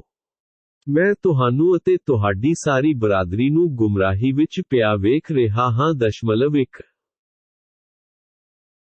7 ਅਸੀਂ ਇਬਰਾਹੀਮ ਨੂੰ ਆਕਾਸ਼ਾਂ ਤੇ ਧਰਤੀ ਦੀਆਂ ਸਾਰੀਆਂ ਚੀਜ਼ਾਂ ਇਸ ਲਈ ਵਿਖਾਉਂਦੇ ਸੀ ਤਾਂ ਜੋ ਉਹ ਪੂਰਨ ਵਿਸ਼ਵਾਸ ਕਰਨ ਵਾਲਿਆਂ ਵਿੱਚੋਂ ਹੋ ਜਾਵੇ। 7 ਜਦੋਂ ਰਾਤ ਦਾ ਹਨੇਰਾ ਉਹਨਾਂ ਉੱਤੇ ਛਾ ਗਿਆ ਤਾਂ ਉਸ ਇਬਰਾਹੀਮ ਨੇ ਇੱਕ ਤਾਰਾ ਵੇਖਿਆ ਅਤੇ ਆਖਿਆ ਕਿ ਇਹੋ ਮੇਰਾ ਰੱਬ ਹੈ, ਪਰ ਜਦੋਂ ਉਹ ਡੁੱਬ ਗਿਆ ਤਾਂ ਆਖਿਆ ਕਿ ਮੈਂ ਡੁੱਬਣ ਵਾਲਿਆਂ ਨਾਲ ਮੁਹੱਬਤ ਨਹੀਂ ਰੱਖਦਾ। 7 ਫਿਰ ਜਦੋਂ ਚੰਨ ਨੂੰ ਚਮਕਦਾ ਦੇਖਿਆ ਤਾਂ ਕਿਹਾ ਕਿ ਇਹ ਮੇਰਾ ਰੱਬ ਹੈ। ਪਰੰਤੂ ਜਦੋਂ ਉਹ ਵੀ ਡੁੱਬ ਗਿਆ ਤਾਂ ਆਪਨੇ ਕਿਹਾ ਕਿ ਜੇ ਮੈਨੂੰ ਮੇਰੇ ਰੱਬ ਨੇ ਹਿਦਾਇਤ ਨਾ ਬਖਸ਼ੀ ਤਾਂ ਮੈਂ ਵੀ ਕੁਰਾਹੇ ਪੈਣ ਵਾਲਿਆਂ ਵਿੱਚੋਂ ਹੋ ਜਾਵਾਂਗਾ। 7 ਫਿਰ ਜਦੋਂ ਉਸਨੇ ਸੂਰਜ ਨੂੰ ਲਿਸ਼ਕਾਰੇ ਮਾਰਦਾ ਹੋਇਆ ਵੇਖਿਆ ਤਾਂ ਆਖਿਆ ਕਿ ਇਹ ਮੇਰਾ ਰੱਬ ਹੈ, ਇਹ ਤਾਂ ਸਾਰਿਆਂ ਤੋਂ ਵੱਡਾ ਹੈ। ਜਦੋਂ ਉਹ ਵੀ ਡੁੱਬ ਗਿਆ ਤਾਂ ਆਪ ਇਬਰਾਹੀਮ ਨੇ ਆਖਿਆ ਕਿ ਹੈ ਮੇਰੀ ਕੌਮ, ਬੇਸ਼ੱਕ ਮੈਂ ਤੁਹਾਡੀਆਂ ਉਹਨਾਂ ਸਾਰੀਆਂ ਚੀਜ਼ਾਂ ਤੋਂ ਬੇਜ਼ਾਰ ਹਾਂ ਜਿਨ੍ਹਾਂ ਨੂੰ ਤੁਸੀਂ ਰੱਬ ਦਾ ਸਾਂਝੀ ਬਣਾਇਆ ਹੋਇਆ ਹੈ। 7 ਮੈਨੇ ਆਪਣਾ ਮੂੰਹ ਉਸ ਹਸਤੀ ਵੱਲ ਹੀ ਕਰ ਲਿਆ ਹੈ ਜਿਸਨੇ ਆਕਾਸ਼ਾਂ ਨੂੰ ਅਤੇ ਧਰਤੀ ਨੂੰ ਸਾਜਿਆ ਹੈ। ਮੈਂ ਉਸੇ ਅੱਲਾਹ ਦਾ ਪਰਸਤਾਰ ਹਾਂ ਅਤੇ ਸ਼ਿਰਕ ਕਰਨ ਵਾਲਿਆਂ ਵਿੱਚੋਂ ਨਹੀਂ ਹਾਂ। 8 ਜਦੋਂ ਉਹਦੀ ਕੌਮ ਉਸ ਨਾਲ ਝਗੜਨ ਲੱਗੀ ਤਾਂ ਉਸਨੇ ਕੌਮ ਨੂੰ ਆਖਿਆ ਕਿ ਤੁਸੀਂ ਅੱਲਾਹ ਦੇ ਮਾਮਲੇ ਵਿੱਚ ਮੇਰੇ ਨਾਲ ਝਗੜਦੇ ਹੋ। ਜਦ ਕਿ ਉਸੇ ਅੱਲਾਹ ਨੇ ਮੈਨੂੰ ਹਿਦਾਇਤ ਬਖਸ਼ੀ ਹੈ। ਮੈਂ ਉਹਨਾਂ ਤੋਂ ਨਹੀਂ ਡਰਦਾ ਜਿਨ੍ਹਾਂ ਨੂੰ ਤੁਸੀਂ ਅੱਲਾਹ ਦਾ ਸ਼ਰੀਕ ਬਣਾਇਆ ਹੈ। ਹਾਂ, ਜੇ ਮੇਰਾ ਰੱਬ ਹੀ ਕੁਝ ਚਾਹੇ ਤਾਂ ਉਹ ਕਰ ਸਕਦਾ ਹੈ। ਮੇਰੇ ਰੱਬ ਦੇ ਗਿਆਨ ਦੇ ਘੇਰੇ ਵਿੱਚ ਹਰ ਚੀਜ਼ ਹੈ। ਕੀ ਤੁਸੀਂ ਫੇਰ ਵੀ ਨਹੀਂ ਵਿਚਾਰ ਕਰਦੇ? 8 ਮੈਂ ਉਹਨਾਂ ਇਸ਼ਟਾਨ ਤੋਂ ਕਿਵੇਂ ਡਰਾਂ ਜਿਨ੍ਹਾਂ ਨੂੰ ਤੁਸੀਂ ਰੱਬ ਦਾ ਸ਼ਰੀਕ ਬਣਾਇਆ ਹੈ, ਜਦ ਕਿ ਤੁਸੀਂ ਇਸ ਗੱਲ ਤੋਂ ਨਹੀਂ ਡਰਦੇ ਕਿ ਤੁਸੀਂ ਉਹਨਾਂ ਨੂੰ ਅੱਲਾਹ ਦਾ ਸ਼ਰੀਕ ਬਣਾਇਆ ਹੈ ਜਿਨ੍ਹਾਂ ਲਈ ਉਸਨੇ ਕੋਈ ਦਲੀਲ ਨਹੀਂ ਉਤਾਰੀ। ਸੋ ਇਹਨਾਂ ਦੋਹਾਂ ਮੁਸ਼ਰਿਕ ਤੇ ਮੋਮਿਨ ਧੜਿਆਂ ਵਿੱਚੋਂ ਕੌਣ ਵਧੇਰੇ ਨਿਸ਼ਚਿੰਤ ਹੋਣ ਦਾ ਅਧਿਕਾਰ ਰੱਖਦਾ ਹੈ? ਜੇ ਤੁਸੀਂ ਜਾਣਦੇ ਹੋ ਤਾਂ ਦੱਸੋ। 8 ਜਿਹੜੇ ਲੋਕ ਈਮਾਨ ਲਿਆਏ ਅਤੇ ਉਹਨਾਂ ਨੇ ਆਪਣੇ ਈਮਾਨ ਨੂੰ ਜ਼ੁਲਮ, ਸ਼ਿਰਕ ਨਾਲ ਨਹੀਂ ਲਬੇੜਿਆ, ਉਹਨਾਂ ਲਈ ਹੀ ਅਮਨ ਹੈ ਅਤੇ ਸਿੱਧੇ ਰਾਹ ਤੇ ਵੀ ਇਹੋ ਚੱਲ ਰਹੇ ਹਨ। 3 ਸਾਡੀ ਅੱਲਾਹ ਦੀ ਦਲੀਲ ਸੀ ਜਿਹੜੀ ਅਸੀਂ ਇਬਰਾਹੀਮ ਨੂੰ ਉਸਦੀ ਕੌਮ ਦਾ ਮੁਕਾਬਲਾ ਕਰਨ ਲਈ ਬਖਸ਼ੀ ਸੀ। ਅਸੀਂ ਜਿਸ ਨੂੰ ਵੀ ਚਾਹੁੰਦੇ ਹਾਂ ਉਸਦੇ ਮਰਤਬੇ ਉੱਚੇ ਕਰ ਦਿੰਦੇ ਹਾਂ। ਬੇਸ਼ੱਕ, ਹੈ ਨਬੀ, ਤੁਹਾਡਾ ਰੱਬ ਬਹੁਤ ਹੀ ਹਿਕਮਤ ਤੇ ਗਿਆਨ ਵਾਲਾ ਹੈ। 4 ਅਸੀਂ ਉਸ ਇਬਰਾਹੀਮ ਨੂੰ ਇਸਹਾਕ ਪੁੱਤਰ ਦਿੱਤਾ ਅਤੇ ਯਾਕੂਬ ਪੋਤਰਾ ਦਿੱਤਾ ਅਤੇ ਅਸੀਂ ਸਭ ਨੂੰ ਹਿਦਾਇਤ ਭਾਵ ਨਬੂਵਤ ਬਖਸ਼ੀ। ਇਸ ਤੋਂ ਪਹਿਲਾਂ ਅਸੀਂ ਨੂਹ ਨੂੰ ਹਿਦਾਇਤ ਬਖਸ਼ੀ ਸੀ ਅਤੇ ਉਸ ਦੀ ਔਲਾਦ ਵਿੱਚੋਂ ਦਾਊਦ, ਸੁਲੈਮਾਨ, ਅਯੂਬ, ਯੂਸੁਫ, ਮੂਸਾ ਤੇ ਹਾਰੂਨ ਨੂੰ ਵੀ ਹਿਦਾਇਤ ਬਖਸ਼ੀ ਸੀ। ਨੇਕੀ ਕਰਨ ਵਾਲਿਆਂ ਨੂੰ ਅਸੀਂ ਇੰਜ ਹੀ ਚੰਗਾ ਬਦਲਾ ਦਿਆ ਕਰਦੇ ਹਾਂ। 5 ਇਸੇ ਤਰ੍ਹਾਂ ਜ਼ਕਰੀਆ, ਯਾਹਯਾ, ਈਸਾ ਅਤੇ ਇਲਿਆਸ ਨੂੰ ਵੀ ਹਿਦਾਇਤ ਬਖਸ਼ੀ। ਇਹ ਸਾਰੇ ਹੀ ਨੇਕ ਲੋਕਾਂ, ਨਬੀਆਂ ਵਿੱਚੋਂ ਸਨ। 6 ਉਸੇ ਦੇ ਵੰਸ਼ ਵਿੱਚੋਂ ਅਸੀਂ ਇਸਮਾਈਲ, ਅਲ-ਯਸਾ, ਯੂਨੁਸ ਅਤੇ ਲੂਤ ਨੂੰ ਵੀ ਹਿਦਾਇਤ, ਨਬੂਵਤ ਬਖਸ਼ੀ ਅਤੇ ਇਹਨਾਂ ਸਾਰਿਆਂ ਨੂੰ ਸਮੂਹ ਸੰਸਾਰ ਵਾਸੀਆਂ ਉੱਤੇ ਵਡਿਆਈ ਬਖਸ਼ੀ। 7 ਇਸ ਦੇ ਨਾਲ ਹੀ ਉਹਨਾਂ ਦੇ ਪਿਓ ਦਾਦਿਆਂ, ਉਹਨਾਂ ਦੀ ਔਲਾਦ ਅਤੇ ਉਹਨਾਂ ਦੇ ਭਰਾਵਾਂ ਵਿੱਚੋਂ ਕੁਝ ਨੂੰ ਅਸੀਂ ਆਪਣੀ ਸੇਵਾ ਲਈ ਚੁਣ ਲਿਆ ਅਤੇ ਸਿੱਧੇ ਰਾਹ ਵੱਲ ਉਹਨਾਂ ਦੀ ਅਗਵਾਈ ਕੀਤੀ। 8 ਇਹ ਅੱਲਾਹ ਦੀ ਹਿਦਾਇਤ ਹੀ ਹੈ। ਉਹ ਆਪਣੇ ਬੰਦਿਆਂ ਵਿੱਚੋਂ ਜਿਸ ਨੂੰ ਚਾਹੁੰਦਾ ਹੈ ਇਸ ਵੱਲ ਅਗਵਾਈ ਕਰਦਾ ਹੈ। ਜੇ ਕੀਤੇ ਉਹ ਲੋਕ ਵੀ ਸ਼ਿਰਕ ਕਰਦੇ ਤਾਂ ਜੋ ਵੀ ਉਹ ਨੇਕੀ ਕਰਦੇ ਉਹ ਸਾਰੀ ਕੀਤੀ ਕਤਰੀ ਅਜਾਈਂ ਚੱਲੀ ਜਾਂਦੀ। 9 ਇਹ ਉਹ ਲੋਕ ਹਨ ਜਿਨ੍ਹਾਂ ਨੂੰ ਅਸੀਂ ਕਿਤਾਬ, ਹਿਕਮਤ ਅਤੇ ਨਬੂਵਤ ਰਾਹੀਂ ਨਿਵਾਜ਼ਿਆ ਸੀ। ਜੇ ਇਹ ਲੋਕ ਇਸ ਰੱਬੀ ਹਿਦਾਇਤ ਦਾ ਇਨਕਾਰ ਕਰਦੇ ਹਨ ਤਾਂ ਅਸੀਂ ਇਸ ਨਿਯਮਤ ਦੀ ਸੰਭਾਲ ਲਈ ਇੱਕ ਅਜਿਹੀ ਕੌਮ ਤਿਆਰ ਕਰ ਰੱਖੀ ਹੈ ਜਿਹੜੀ ਇਹਨਾਂ ਹਿਦਾਇਤਾਂ ਦਾ ਇਨਕਾਰ ਕਰਨ ਵਾਲੀ ਨਹੀਂ ਹੋਵੇਗੀ। 9 ਸਿਫਰ ਇਹੋ ਉਹ ਲੋਕ ਹਨ ਜਿਨ੍ਹਾਂ ਦੀ ਹਿਦਾਇਤ ਅੱਲਾਹ ਵੱਲੋਂ ਹੋਈ ਸੀ। ਸੋ, ਹੈ ਮੁਹੰਮਦ ਸੱਸਾ, ਤੁਸੀਂ ਵੀ ਉਹਨਾਂ ਦੇ ਹੀ ਰਾਹ ਤੇ ਟੁਰੋ ਅਤੇ ਆਖ ਦਿਓ ਕਿ ਮੈਂ ਤੁਹਾਥੋਂ ਇਸ ਕੰਮ, ਹਿਦਾਇਤ ਦੇਣ ਦਾ ਕੋਈ ਬਦਲਾ ਨਹੀਂ ਚਾਹੁੰਦਾ। ਇਹ ਤਾਂ ਸਾਰੇ ਜਹਾਨ ਵਾਲਿਆਂ ਲਈ ਇੱਕ ਨਸੀਹਤ ਹੈ। 9 ਇਹਨਾਂ ਲੋਕਾਂ ਕਾਫਿਰਾਂ ਨੇ ਅੱਲਾਹ ਦੀ ਉਹ ਕਦਰ ਨਹੀਂ ਕੀਤੀ ਜਿਸ ਦਾ ਉਹ ਹੱਕਦਾਰ ਸੀ, ਜਦੋਂ ਉਹਨਾਂ ਨੇ ਇਹ ਕਿਹਾ ਕਿ ਅੱਲਾਹ ਨੇ ਕਿਸੇ ਮਨੁੱਖ ਉੱਤੇ ਕੋਈ ਵੀ ਚੀਜ਼ ਕੁਰਾਨ ਨਾਜ਼ਿਲ ਨਹੀਂ ਕੀਤੀ। ਹੈ ਮੁਹੰਮਦ, ਤੁਸੀਂ ਇਹਨਾਂ ਤੋਂ ਇਹ ਪੁੱਛੋ ਕਿ ਉਹ ਕਿਤਾਬ ਕਿਸਨੇ ਨਾਜ਼ਿਲ ਕੀਤੀ ਸੀ ਜਿਸ ਨੂੰ ਮੂਸਾ ਲਿਆਏ ਸੀ ਜਿਹੜੀ ਸਾਰੇ ਲੋਕਾਂ ਲਈ ਇੱਕ ਨੂਰ ਅਤੇ ਹਿਦਾਇਤ ਸੀ। ਜਿਸ ਦੀਆਂ ਹਿਦਾਇਤਾਂ ਨੂੰ ਤੁਸੀਂ ਆਪਣੀ ਇੱਛਾ ਅਨੁਸਾਰ ਵੱਖਰੇ ਪੱਤਰਿਆਂ ਉੱਤੇ ਨਕਲ ਕਰਦੇ ਰਹੇ ਹੋ। ਇਹਨਾਂ ਵਿੱਚੋਂ ਕੁਝ ਹੁਕਮਾਂ ਨੂੰ ਸਾਹਮਣੇ ਲਿਆਉਂਦੇ ਹੋ ਅਤੇ ਕੁਝ ਨੂੰ ਲੁਕਾ ਲੈਂਦੇ ਹੋ। ਉਸ ਕਿਤਾਬ ਤੌਰਾਤ ਰਾਹੀਂ ਤੁਹਾਨੂੰ ਉਹ ਗਿਆਨ ਦਿੱਤਾ ਗਿਆ ਜਿਹੜਾ ਨਾ ਤੁਹਾਡੇ ਕੋਲ ਸੀ ਅਤੇ ਨਾ ਹੀ ਤੁਹਾਡੇ ਪਿਓ ਦਾਦਿਆਂ ਨੂੰ ਹੀ ਸੀ। ਸੋ, ਹੈ ਨਬੀ, ਤੁਸੀਂ ਆਖ ਦਿਓ ਕਿ ਉਹ ਤੌਰਾਤ ਦਾ ਗਿਆਨ ਅੱਲਾਹ ਨੇ ਹੀ ਉਤਾਰਿਆ ਸੀ। ਫਿਰ ਇਹਨਾਂ ਨੂੰ ਇਹਨਾਂ ਦੇ ਹਾਲ ਤੇ ਛੱਡ ਦਿਓ, ਉਹ ਆਪਣੀਆਂ ਦਲੀਲ ਬਾਜ਼ੀਆਂ ਵਿੱਚ ਖੇਡਦੇ ਰਹਿਣ। 9 ਇਹ ਕਿਤਾਬ ਕੁਰਾਨ ਨੂੰ ਅਸੀਂ ਉਤਾਰਿਆ ਹੈ, ਜਿਹੜੀ ਬਹੁਤ ਹੀ ਬਰਕਤਾਂ ਵਾਲੀ ਹੈ ਅਤੇ ਆਪਣੇ ਤੋਂ ਪਹਿਲੀਆਂ ਕਿਤਾਬਾਂ ਦੀ ਪੁਸ਼ਟੀ ਕਰਦੀ ਹੈ, ਤਾਂ ਜੋ ਤੁਸੀਂ ਇਸ ਦੁਆਰਾ ਮੱਕੇ ਵਾਲਿਆਂ ਨੂੰ ਅਤੇ ਆਲੇ ਦੁਆਲੇ ਦੇ ਲੋਕਾਂ ਨੂੰ ਡਰਾਓ। ਜਿਹੜੇ ਲੋਕੀ ਆਖਿਰਤ ਉੱਤੇ ਵਿਸ਼ਵਾਸ ਰੱਖਦੇ ਹਨ, ਅਜਿਹੇ ਲੋਕ ਹੀ ਇਸ ਕੁਰਾਨ ਉੱਤੇ ਈਮਾਨ ਰੱਖਦੇ ਹਨ ਅਤੇ ਆਪਣੀਆਂ ਨਮਾਜ਼ਾਂ ਦੀ ਰਖਵਾਲੀ ਕਰਦੇ ਹਨ। 9 ਉਸ ਵਿਅਕਤੀ ਤੋਂ ਵੱਧ ਜ਼ਾਲਮ ਕੌਣ ਹੋਵੇਗਾ ਜਿਹੜਾ ਅੱਲਾਹ ਉੱਤੇ ਝੂਠੀ ਉਜਲਾਵੇ ਜਾਂ ਇਹ ਕਹੇ ਕਿ ਮੇਰੇ ਉੱਤੇ ਵੀ ਵਹੀ ਨਾਜ਼ਿਲ ਕੀਤੀ ਗਈ ਹੈ, ਜਦੋਂ ਕਿ ਉਸ ਕੋਲ ਰੱਬ ਵੱਲੋਂ ਕੋਈ ਵੀ ਵਹੀ ਨਾਜ਼ਿਲ ਨਹੀਂ ਹੋਈ, ਜਾਂ ਜਿਹੜਾ ਵਿਅਕਤੀ ਇਹ ਕਹੇ ਕਿ ਜਿਹੋ ਜਿਹਾ ਕਲਾਮ ਅੱਲਾਹ ਨੇ ਉਤਾਰਿਆ ਹੈ ਮੈਂ ਵੀ ਇਸੇ ਪ੍ਰਕਾਰ ਦਾ ਲਿਆ ਸਕਦਾ ਹਾਂ। ਜਦੋਂ ਤੁਸੀਂ ਇਹਨਾਂ ਜ਼ਾਲਮਾਂ ਨੂੰ ਮੌਤ ਦੀਆਂ ਸਖਤੀਆਂ ਵਿੱਚ ਗ੍ਰਿਫਤਾਰ ਵੇਖੋਗੇ ਅਤੇ ਫਰਿਸ਼ਤੇ ਇਹ ਕਹਿੰਦੇ ਹੋਏ ਆਪਣੇ ਹੱਥ ਵਧਾ ਰਹੇ ਹੋਣਗੇ ਕਿ ਕੱਢੋ ਆਪਣੀਆਂ ਜਾਨਾਂ, ਅੱਜ ਤੁਹਾਨੂੰ ਜ਼ਲੀਲ ਕਰਨ ਵਾਲੀ ਸਜ਼ਾ ਦਿੱਤੀ ਜਾਵੇਗੀ, ਕਿਉਂ ਜੋ ਤੁਸੀਂ ਅੱਲਾਹ ਤੇ ਉਜਾਨ ਲਾ ਕੇ ਹੱਕੀਆਂ ਗੱਲਾਂ ਕਰਦੇ ਸੀ ਅਤੇ ਉਸ ਦੀਆਂ ਆਇਤਾਂ ਤੋਂ ਤਕੱਬਰ ਕਮੰਡ ਵਿੱਚ ਆ ਕੇ ਇਨਕਾਰ ਕਰਦੇ ਸੀ।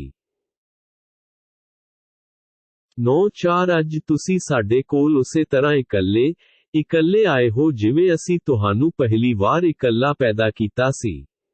ਜੋ ਕੁਝ ਅਸੀਂ ਤੁਹਾਨੂੰ ਮਾਲ ਔਲਾਦ ਆਦਿ ਦਿੱਤਾ ਸੀ ਉਸਨੂੰ ਆਪਣੇ ਪਿੱਛੇ ਛੱਡ ਆਏ ਹੋ।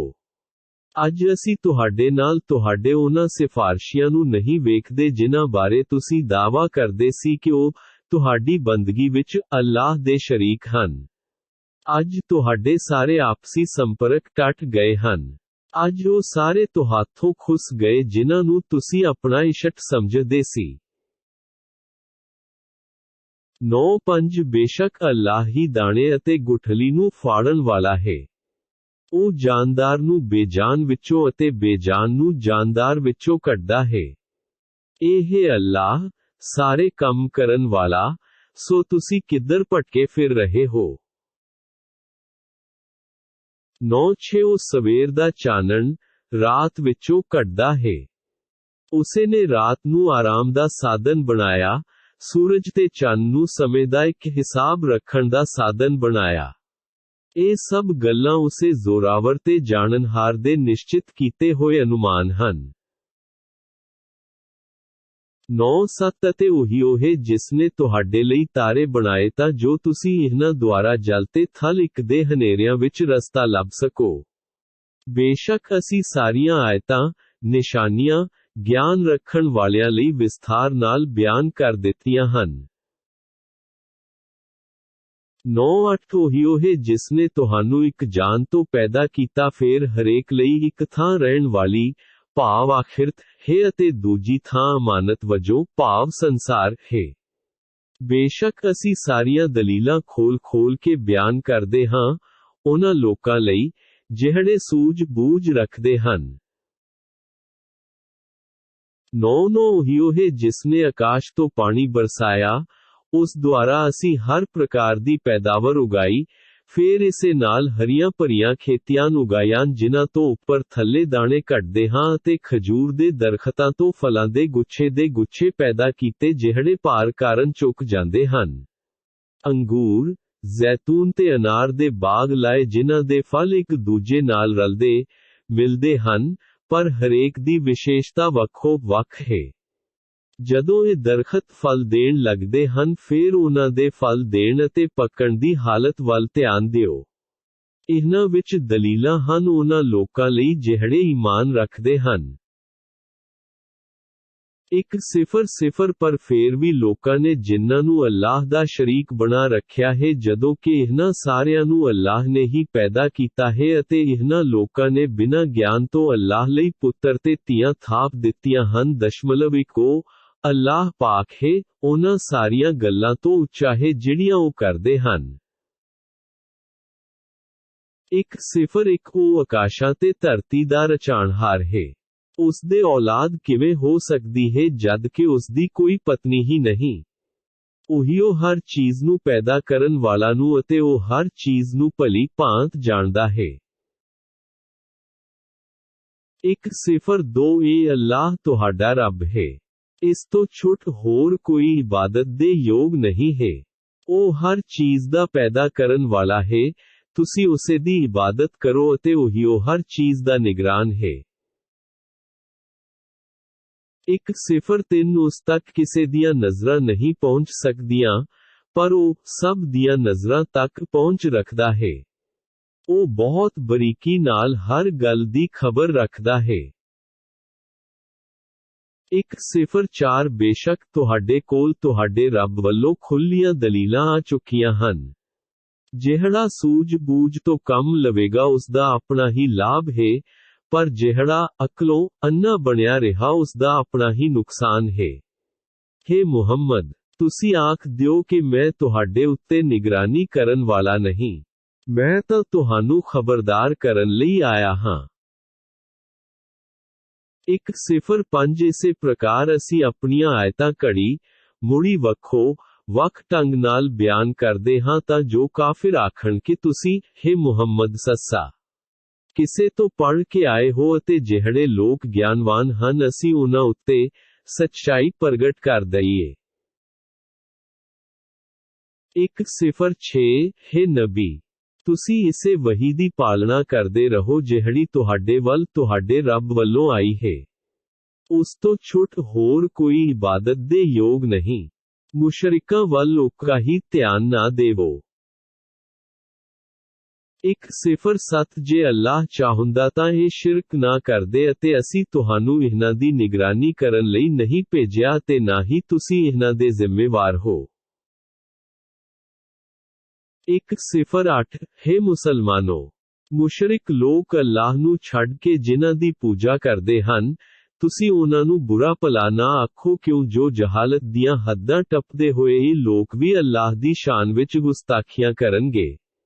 ਅਸੀਂ ਇਸ ਪ੍ਰਕਾਰ ਹਰ ਉਮਤ ਧਰਮ ਵਾਲਿਆਂ ਲਈ ਉਹਨਾਂ ਦੇ ਕਰਮਾਂ ਵਿੱਚ ਖਿੱਚ ਪੈਦਾ ਕਰ ਛੱਡੀ ਹੈ। ਉਹਨਾਂ ਨੇ ਪਰਤ ਕੇ ਆਉਣਾ ਤਾਂ ਆਪਣੇ ਰੱਬ ਵੱਲ ਹੀ ਹੈ, ਫਿਰ ਉਹ ਉਹਨਾਂ ਨੂੰ ਦੱਸੇਗਾ ਕਿ ਉਹ ਸੰਸਾਰ ਵਿੱਚ ਕੀ ਕਰਦੇ ਸੀ।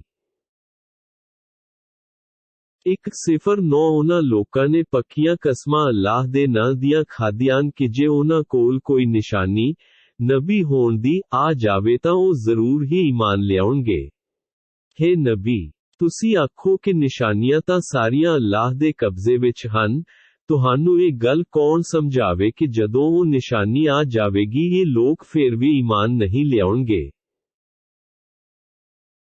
110 ਅਸੀਂ ਉਸੇ ਤਰ੍ਹਾਂ ਇਹਨਾਂ ਦੇ ਦਿਲਾਂ ਨੂੰ ਅਤੇ ਇਹਨਾਂ ਦੀਆਂ ਨਜ਼ਰਾਂ ਨੂੰ ਫੇਰ ਦਿਆਂਗੇ ਜਿਸ ਤਰ੍ਹਾਂ ਇਹ ਪਹਿਲੀ ਵਾਰ ਇਸ ਕੁਰਾਨ ਤੇ ਈਮਾਨ ਨਹੀਂ ਲਿਆਏ ਸਨ।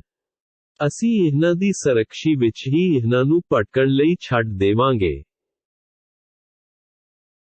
111 ਜੇਕਰ ਅਸੀਂ ਅੱਲਾਹ ਇਹਨਾਂ ਵੱਲ ਕਾਫਿਰਾਂ ਦੀ ਮੰਗ ਤੇ ਫਰਿਸ਼ਤੇ ਭੇਜ ਦਿੰਦੇ ਅਤੇ ਇਹਨਾਂ ਨਾਲ ਮੁਰਦੇ ਗੱਲਾਂ ਕਰਨ ਲੱਗ ਜਾਂਦੇ ਅਤੇ ਅਸੀਂ ਉਹ ਸਾਰੀਆਂ ਨਿਸ਼ਾਨੀਆਂ ਜੋ ਉਹ ਮੰਗ ਕਰਦੇ ਹਨ ਉਹਨਾਂ ਦੀਆਂ ਅੱਖਾਂ ਦੇ ਸਾਹਮਣੇ ਜਮ੍ਹਾਂ ਕਰ ਦਿੰਦੇ ਤਾਂ ਵੀ ਇਹ ਲੋਕ ਈਮਾਨ ਨਹੀਂ ਲਿਆਉਣਗੇ।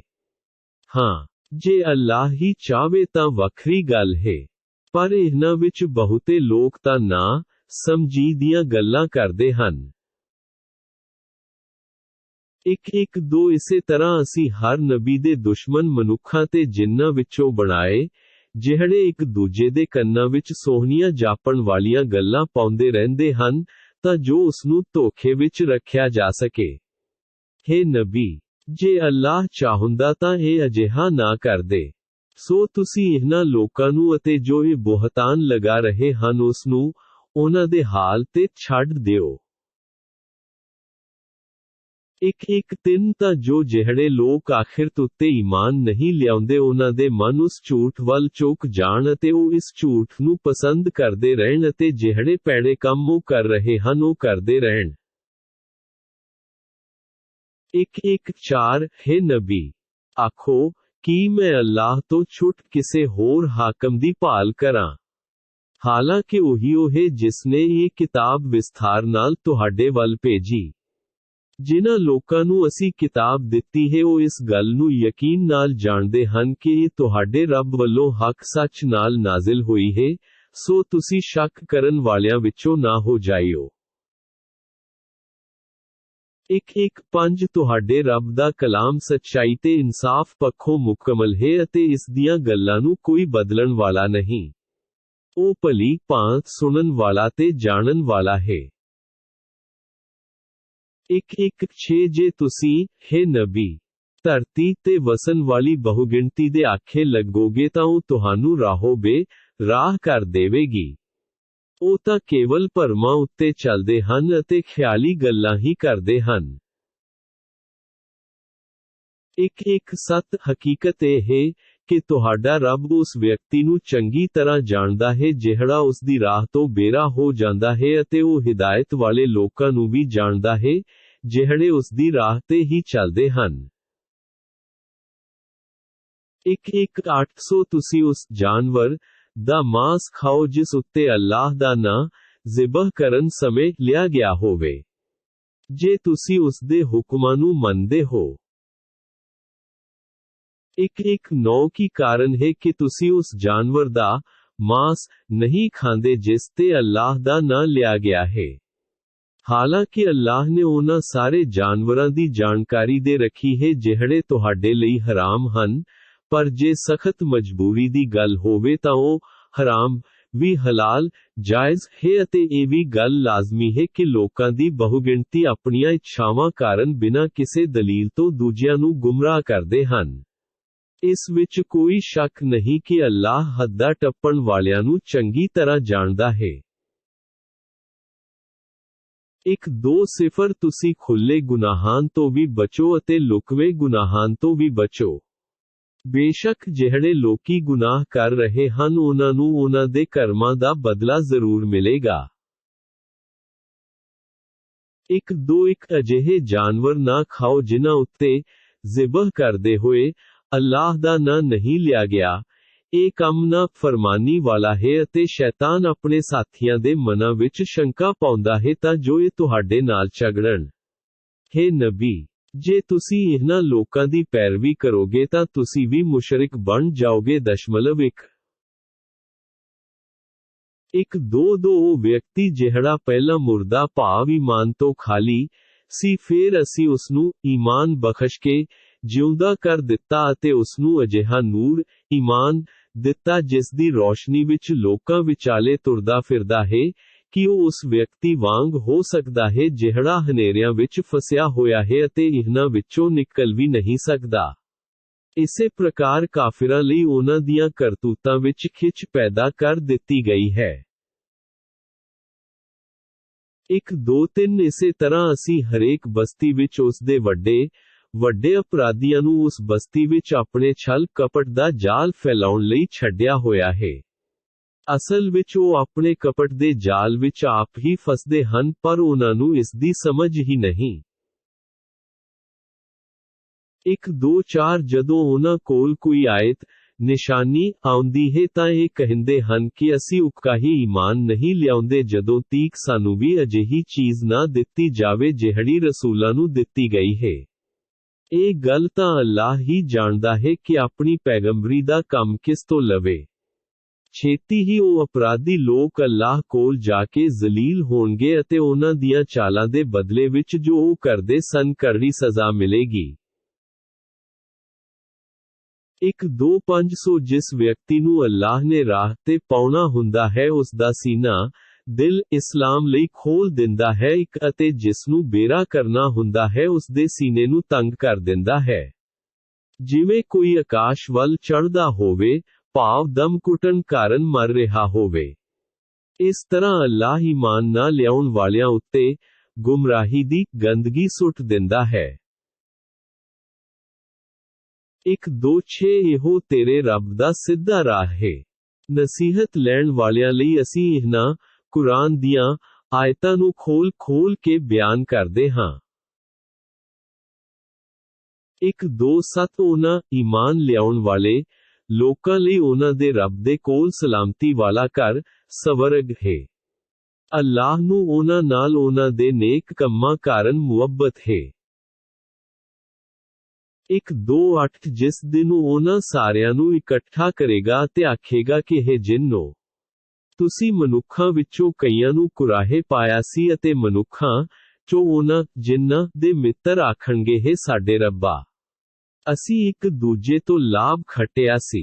ਅੱਜ ਅਸੀਂ ਉਸ ਸਮੇਂ ਨੂੰ ਪਹੁੰਚ ਗਏ ਹਾਂ ਜਿਹੜਾ ਤੁਸੀਂ ਸਾਡੇ ਲਈ ਨਿਸ਼ਚਿਤ ਕੀਤਾ ਸੀ। ਹੁਣ ਅੱਲਾਹ ਫਰਮਾਏਗਾ ਕਿ ਤੁਹਾਡਾ ਸਾਰਿਆਂ ਦਾ ਟਿਕਾਣਾ ਨਰਕ ਹੈ, ਜਿੱਥੇ ਤੁਸੀਂ ਸਦਾ ਰਹੋਗੇ। ਹਾਂ, ਜੇ ਅੱਲਾਹ ਨੂੰ ਹੀ ਤੁਹਾਡੀ ਰਿਹਾਈ ਮਨਜ਼ੂਰ ਹੋਵੇ ਤਾਂ ਗੱਲ ਵੱਖਰੀ ਹੈ। ਬੇਸ਼ੱਕ ਤੁਹਾਡਾ ਰੱਬ ਵੱਡੀਆਂ ਹਿਕਮਤਾਂ ਵਾਲਾ ਅਤੇ ਗਿਆਨ ਵਾਲਾ ਹੈ। 1-2-9 ਇਸ ਪ੍ਰਕਾਰ ਅਸੀਂ ਆਖਿਰਤ ਵਿੱਚ ਕੁਝ ਜ਼ਾਲਮਾਂ ਨੂੰ ਦੂਜੇ ਜ਼ਾਲਮਾਂ ਦਾ ਸਾਥੀ ਬਣਾਵਾਂਗੇ। ਇਹ ਸਭ ਉਹਨਾਂ ਦੀਆਂ ਕਰਤੂਤਾਂ ਕਾਰਨ ਹੀ ਹੋਵੇਗਾ। 1-3-0 ਹੈ ਜਿੰਨੋਂ ਤੇ ਮਨੁੱਖਾਂ ਦੀ ਟੋਲੀਓ, ਕੀ ਤੁਹਾਡੇ ਕੋਲ ਤੁਹਾਡੇ ਹੀ ਵਿੱਚੋਂ ਪੈਗੰਬਰ ਨਹੀਂ ਆਏ ਸਨ ਜੋ ਤੁਹਾਨੂੰ ਮੇਰੇ ਆਦੇਸ਼ ਸੁਣਾਉਂਦੇ ਸਨ ਅਤੇ ਤੁਹਾਨੂੰ ਇਸ ਕਿਆਮਤ ਦੇ ਦਿਨ ਦੀ ਮਿਲਣੀ ਤੋਂ ਡਰਾਉਂਦੇ ਸਨ? ਉਹ ਆਖਣਗੇ ਕਿ ਅਸੀਂ ਇਸ ਗੱਲ ਨੂੰ ਮੰਨਦੇ ਹਾਂ। ਉਹਨਾਂ ਨੂੰ ਸੰਸਾਰਿਕ ਜੀਵਨ ਨੇ ਭੁਲੇਖੇ ਵਿੱਚ ਪਾ ਰੱਖਿਆ ਸੀ। ਇਹ ਲੋਕ ਆਪ ਆਪਣੇ ਵਿਰੁੱਧ ਗਵਾਹੀ ਦੇਣਗੇ ਕਿ ਉਹ ਇਨਕਾਰੀ ਸਨ। 1-3-1 ਇਹ ਰਸੂਲ ਇਸ ਲਈ ਭੇਜੇ ਗਏ ਕਿ ਤੁਹਾਡਾ ਰੱਬ ਕਿਸੇ ਵੀ ਬਸਤੀ ਨੂੰ ਜ਼ੁਲਮ ਕਾਰਨ ਉਦੋਂ ਤੱਕ ਹਲਾਕ ਨਹੀਂ ਕਰਦਾ ਜਦੋਂ ਤੱਕ ਉਸ ਦੇ ਵਸਨੀਕ ਹਕੀਕਤੋਂ ਅਣਜਾਣ ਹਨ। 1-3-2 ਹਰ ਇੱਕ ਨੂੰ ਉਹਨਾਂ ਦੇ ਕਰਮਾਂ ਅਨੁਸਾਰ ਆਖਿਰਤ ਵਿੱਚ ਦਰਜੇ ਮਿਲਣਗੇ ਅਤੇ ਤੁਹਾਡਾ ਰੱਬ ਉਹਨਾਂ ਦੇ ਅਮਲਾਂ ਤੋਂ ਬੇਖਬਰ ਨਹੀਂ ਹੈ। 1-3-3 ਅਤੇ ਤੁਹਾਡਾ ਰੱਬ ਕਿਸੇ ਦਾ ਮੁਤਾਜ ਨਹੀਂ ਸਗੋਂ ਮਿਹਰਾਂ ਕਰਦਾ ਹੈ। ਜੇ ਉਹ ਚਾਹਵੇ ਤਾਂ ਤੁਹਾਨੂੰ ਸਭ ਨੂੰ ਚੁੱਕ ਲਵੇ ਭਾਵ ਖਤਮ ਕਰ ਦੇਵੇ ਅਤੇ ਤੁਹਾਥੋਂ ਬਾਅਦ ਜਿਸ ਨੂੰ ਚਾਹੇ ਤੁਹਾਡਾ ਉੱਤਰ ਅਧਿਕਾਰੀ ਬਣਾ ਦੇਵੇ ਜਿਵੇਂ ਉਸਨੇ ਤੁਹਾਨੂੰ ਦੂਜੀ ਕੌਮ ਦੀ ਨਸਲ ਵਿੱਚੋਂ ਪੈਦਾ ਕੀਤਾ ਹੈ। 1-3-4 ਜਿਸ ਚੀਜ਼ ਕਿਆਮਤ ਦਾ ਤੁਹਾਡੇ ਨਾਲ ਵਾਅਦਾ ਕੀਤਾ ਜਾ ਰਿਹਾ ਹੈ ਉਹ ਲਾਜ਼ਮੀ ਆਉਣ ਵਾਲੀ ਸ਼ੈ ਹੈ। ਤੁਸੀਂ ਅੱਲਾਹ ਨੂੰ ਆਜਿਜ਼ ਭਾਵ ਬੇਵਸ ਨਹੀਂ ਕਰ ਸਕਦੇ। 1-3-5 ਹੈ ਨਬੀ, ਤੁਸੀਂ ਕਹਿ ਦਿਓ ਕਿ ਹੈ ਮੇਰੀ ਕੌਮ, ਤੁਸੀਂ ਆਪਣਾ ਕੰਮ ਕਰਦੇ ਰਹੋ, ਮੈਂ ਆਪਣਾ ਕੰਮ ਕਰ ਰਿਹਾ ਹਾਂ। ਤੁਹਾਨੂੰ ਛੇਤੀ ਹੀ ਪਤਾ ਲੱਗ ਜਾਵੇਗਾ ਕਿ ਇਸ ਆਖਿਰਤ ਦਾ ਅੰਤ ਕਿਸ ਲਈ ਚੰਗਾ ਹੈ। ਇਹ ਗੱਲ ਸੱਚ ਹੈ ਕਿ ਜ਼ਾਲਮਾਂ ਨੂੰ ਕਦੇ ਵੀ ਕਾਮਯਾਬੀ ਨਹੀਂ ਮਿਲਦੀ। 1-3-6 ਅੱਲਾਹ ਨੇ ਜੋ ਵੀ ਖੇਤੀ ਅਤੇ ਪਸ਼ੂਆਂ ਦੇ ਰੂਪ ਵਿੱਚ ਪੈਦਾ ਕੀਤਾ ਹੈ ਇਹਨਾਂ ਲੋਕਾਂ ਨੇ ਆਪਣੇ ਗੁਮਾਨ ਅਨੁਸਾਰ ਉਹਨਾਂ ਵਿੱਚੋਂ ਕੁਝ ਹਿੱਸਾ ਅੱਲਾਹ ਲਈ ਨਿਸ਼ਚਿਤ ਕੀਤਾ ਹੈ ਅਤੇ ਆਖਦੇ ਹਨ ਕਿ ਇਹ ਅੱਲਾਹ ਲਈ ਹੈ ਅਤੇ ਇਹ ਸਾਡੇ ਇਸ਼ਟਾਨ ਲਈ ਹੈ। ਫਿਰ ਜਿਹੜਾ ਹਿੱਸਾ ਉਹਨਾਂ ਦੇ ਇਸ਼ਟਾਨ ਦਾ ਹੁੰਦਾ ਹੈ ਉਹ ਤਾਂ ਅੱਲਾਹ ਕੋਲ ਨਹੀਂ ਪੁੱਜਦਾ, ਪਰ ਜਿਹੜਾ ਅੱਲਾਹ ਦਾ ਹਿੱਸਾ ਹੁੰਦਾ ਹੈ ਉਹ ਉਹਨਾਂ ਦੇ ਇਸ਼ਟਾਨ ਨੂੰ ਮਿਲ ਜਾਂਦਾ ਹੈ। ਕਿੰਨੀ ਬੇਇਨਸਾਫੀ ਦੇ ਫੈਸਲੇ ਕਰਦੇ ਹਨ। 1-3-7 ਇਸੇ ਤਰ੍ਹਾਂ ਬਹੁਤ ਸਾਰੇ ਮੁਸ਼ਰਿਕਾਂ ਲਈ ਉਹਨਾਂ ਦੀ ਸੰਤਾਨ ਦਾ ਕਤਲ ਕਰਨਾ ਉਹਨਾਂ ਦੇ ਸ਼ਰੀਕਾਂ ਨੇ ਸੋਹਣਾ ਬਣਾ ਛੱਡਿਆ ਹੈ ਤਾਂ ਜੋ ਉਹਨਾਂ ਨੂੰ ਬਰਬਾਦ ਕਰ ਦੇਣ ਅਤੇ ਉਹਨਾਂ ਦੇ ਧਰਮ ਨੂੰ ਸ਼ੱਕ ਸ਼ੁਬਹ ਵਿੱਚ ਪਾ ਦੇਣ। ਜੇ ਅੱਲਾਹ ਨੂੰ ਮਨਜ਼ੂਰ ਹੁੰਦਾ ਤਾਂ ਇਹ ਇੰਜ ਨਾ ਕਰਦੇ। ਸੋ ਤੁਸੀਂ, ਹੈ ਨਬੀ, ਇਹਨਾਂ ਨੂੰ ਅਤੇ ਇਹਨਾਂ ਦੇ ਝੂਠ ਨੂੰ ਉਹਨਾਂ ਦੇ ਹਾਲ ਤੇ ਛੱਡ ਦਿਓ। 1-3-8 ਉਹ ਇਹ ਵੀ ਵਿਚਾਰ ਰੱਖਦੇ ਹਨ ਕਿ ਇਹ ਡੰਗਰ, ਪਸ਼ੂ ਅਤੇ ਖੇਤੀਆਂ ਨੂੰ ਖਾਣਾ ਮਨਾ ਹੈ। ਇਹਨਾਂ ਨੂੰ ਕੇਵਲ ਉਹੀਓ ਖਾ ਸਕਦਾ ਹੈ ਜਿਸ ਨੂੰ ਅਸੀਂ ਚਾਹੀਏ। ਫੇਰ ਕੁਝ ਜਾਨਵਰ ਹਨ ਜਿਨ੍ਹਾਂ ਉੱਤੇ ਸਵਾਰੀ ਕਰਨੀ ਹਰਾਮ ਕਰ ਦਿੱਤੀ ਗਈ ਹੈ ਅਤੇ ਕੁਝ ਜਾਨਵਰ ਅਜਿਹੇ ਹਨ ਜਿਨ੍ਹਾਂ ਉੱਤੇ ਜ਼ਿਬਹ ਕਰਦੇ ਹੋਏ ਅੱਲਾਹ ਦਾ ਨਾਂ ਨਹੀਂ ਲੈਂਦੇ। ਇਹ ਸਭ ਉਹਨਾਂ ਨੇ ਅੱਲਾਹ ਦੇ ਨਾਂ ਤੇ ਝੂਠ ਕੜ੍ਹਿਆ ਹੈ ਅਤੇ ਉਹ ਛੇਤੀ ਹੀ ਉਹਨਾਂ ਨੂੰ ਇਸ ਝੂਠ ਕੜਨ ਦੀ ਸਜ਼ਾ ਦੇਵੇਗਾ। 1-3-9 ਉਹ ਮੁਸ਼ਰਿਕ ਆਖਦੇ ਹਨ ਕਿ ਜਿਹੜੀ ਚੀਜ਼ ਇਹਨਾਂ ਹਰਾਮ ਕੀਤੇ ਹੋਏ ਜਾਨਵਰਾਂ ਦੇ ਗਰਭ ਵਿੱਚ ਹੈ, ਉਹ ਖਾਸ ਸਾਡੇ ਮਰਦਾਂ ਲਈ ਹੈ ਅਤੇ ਔਰਤਾਂ ਲਈ ਹਰਾਮ ਹੈ। ਜੇ ਉਹ ਮੁਰਦਾ ਬੱਚਾ ਹੋਵੇ ਤਾਂ ਦੋਵੇਂ ਉਸ ਦੇ ਖਾਣ ਵਿੱਚ ਸਾਰੇ ਬਰਾਬਰ ਹਨ। ਛੇਤੀ ਹੀ ਅੱਲਾਹ ਇਹਨਾਂ ਨੂੰ ਇਹਨਾਂ ਦੀਆਂ ਮਨ ਘੜਤ ਗੱਲਾਂ ਦਾ ਬਦਲਾ ਦੇਵੇਗਾ। ਬੇਸ਼ੱਕ ਉਹ ਹਿਕਮਤ ਵਾਲਾ ਅਤੇ ਸਾਰੀਆਂ ਗੱਲਾਂ ਦੀ ਖਬਰ ਰੱਖਦਾ ਹੈ। 1-4-0 ਜ਼ਰੂਰ ਹੀ ਉਹ ਲੋਕ ਘਾਟੇ ਵਿੱਚ ਹਨ ਜਿਹੜੇ ਆਪਣੀ ਔਲਾਦ ਨੂੰ ਮੂਰਖਤਾ ਅਤੇ ਅਗਿਆਨਤਾ ਕਾਰਨ ਕਤਲ ਕਰ ਦਿੰਦੇ ਹਨ ਅਤੇ ਜਿਹੜਾ ਰਿਜ਼ਕ ਅੱਲਾਹ ਨੇ ਉਹਨਾਂ ਨੂੰ ਖਾਣ ਪੀਣ ਲਈ ਬਖਸ਼ਿਆ ਹੈ, ਅੱਲਾਹ ਉੱਤੇ ਝੂਠ ਮੜ ਕੇ ਉਸ ਨੂੰ ਹਰਾਮ ਬਣਾ ਲੈਂਦੇ ਹਨ। ਬੇਸ਼ੱਕ ਇਹ ਲੋਕੀ ਗੁੰਮਰਾਹੀ ਵਿੱਚ ਜਾ ਪਏ ਅਤੇ ਹੁਣ ਉਹ ਸਿੱਧੇ ਰਸਤੇ ਨਹੀਂ ਆਉਣਗੇ। 1:4 ਅਤੇ ਉਹੀਓ ਹੈ ਜਿਸਨੇ ਛੱਪਰਾਂ ਤੇ ਚਾੜੇ ਹੋਏ ਅਤੇ ਬਿਨਾਂ ਛੱਪਰਾਂ ਤੇ ਚਾੜੇ ਬਾਗ ਪੈਦਾ ਕੀਤੇ। ਖਜੂਰਾਂ ਤੇ ਦੂਜੇ ਫਲਾਂ ਦੀਆਂ ਫਸਲਾਂ ਉਗਾਈਆਂ, ਇਹਨਾਂ ਦੇ ਫਲਾਂ ਦਾ ਸੁਆਦ ਵੱਖੋ ਵੱਖ ਹੁੰਦਾ ਹੈ। ਜ਼ੈਤੂਨ ਤੇ ਅਨਾਰ ਪੈਦਾ ਕੀਤੇ ਜਿਹੜੇ ਵੇਖਣ ਵਿੱਚ ਰਲਦੇ ਮਿਲਦੇ ਹੁੰਦੇ ਹਨ ਤੇ ਸੁਆਦ ਵਿੱਚ ਵੱਖਰੇ। ਜਦੋਂ ਇਹਨਾਂ ਰੁੱਖਾਂ ਤੇ ਫਲ ਆਉਣ ਤਾਂ ਤੁਸੀਂ ਇਹਨਾਂ ਦੇ ਫਲ ਖਾਓ। ਇਹਨਾਂ ਫਲਾਂ ਦੀ ਵਾਢੀ ਸਮੇਂ ਅੱਲਾਹ ਦਾ ਹੱਕ ਅਦਾ ਕਰੋ। ਫਜ਼ੂਲ ਖਰਚੀ ਨਾ ਕਰੋ, ਬੇਸ਼ੱਕ ਅੱਲਾਹ ਫਜ਼ੂਲ ਖਰਚੀ, ਲੋੜ ਤੋਂ ਵੱਧ ਖਰਚ ਕਰਨ ਵਾਲਿਆਂ ਨੂੰ ਪਸੰਦ ਨਹੀਂ ਕਰਦਾ। 1:4 ਉਸਨੇ ਭਾਰ ਦੀ ਢੁਆਈ ਲਈ ਛੋਟੇ ਕੱਦ ਦੇ ਜਾਨਵਰ ਪੈਦਾ ਕੀਤੇ। ਅੱਲਾਹ ਨੇ ਤੁਹਾਨੂੰ ਜਿਹੜਾ ਰਿਜ਼ਕ ਬਖਸ਼ਿਆ ਹੈ ਉਸ ਵਿੱਚੋਂ ਖਾਓ ਅਤੇ ਸ਼ੈਤਾਨ ਦੀ ਪੈਰਵੀ ਨਾ ਕਰੋ, ਕਿਉਂ ਜੋ ਤੁਹਾਡਾ ਵੈਰੀ ਹੈ। 1:4 ਇਹ 8 ਪ੍ਰਕਾਰ ਦੇ ਨਰ ਤੇ ਮਦੀਨ ਹਨ, 2 ਭੇਡ ਦੀ ਨਸਲੋਂ ਅਤੇ 2 ਬੱਕਰੀ ਦੀ ਨਸਲ ਵਿੱਚੋਂ। ਹੇ ਨਬੀ, ਤੁਸੀਂ ਇਹਨਾਂ ਤੋਂ ਪੁੱਛੋ, ਕੀ ਦੋਵਾਂ ਦੇ ਨਰ ਹਰਾਮ ਕੀਤੇ ਹਨ ਜਾਂ ਮਦੀਨ ਜਾਂ ਉਹ ਬੱਚੇ ਜਿਹੜੇ ਦੋਵੇਂ ਨਸਲਾਂ ਦੇ ਮਦੀਨ ਦੇ ਢਿੱਡਾਂ ਵਿੱਚ ਹਨ। ਜੇ ਤੁਸੀਂ ਸੱਚੇ ਹੋ ਤਾਂ ਮੈਨੂੰ ਸ਼ੁੱਧ ਗਿਆਨ ਸਹਿਤ ਦੱਸੋ। 1:4 2 ਨਸਲਾਂ ਊਂਠ ਦੀਆਂ ਤੇ 2 ਹੀ ਗਊ ਦੀਆਂ ਹਨ। 1 ਹੇ ਨਬੀ, ਰਤਾ ਪੁੱਛੋ, ਕੀ ਅੱਲਾਹ ਨੇ ਦੋਵਾਂ ਦੇ ਨਰ ਹਰਾਮ ਕੀਤੇ ਹਨ ਜਾਂ ਦੋਵਾਂ ਦੇ ਮਦੀਨ ਜਾਂ ਉਹ ਬੱਚੇ ਜਿਹੜੇ ਦੋਵਾਂ ਮਦੀਨ ਦੇ ਢਿੱਡਾਂ ਵਿੱਚ ਹਨ? ਕੀ ਉਸ ਸਮੇਂ ਤੁਸੀਂ ਹਾਜ਼ਰ ਸੀ ਜਦੋਂ ਅੱਲਾਹ ਤੁਹਾਨੂੰ ਹੁਕਮ ਦੇ ਰਿਹਾ ਸੀ?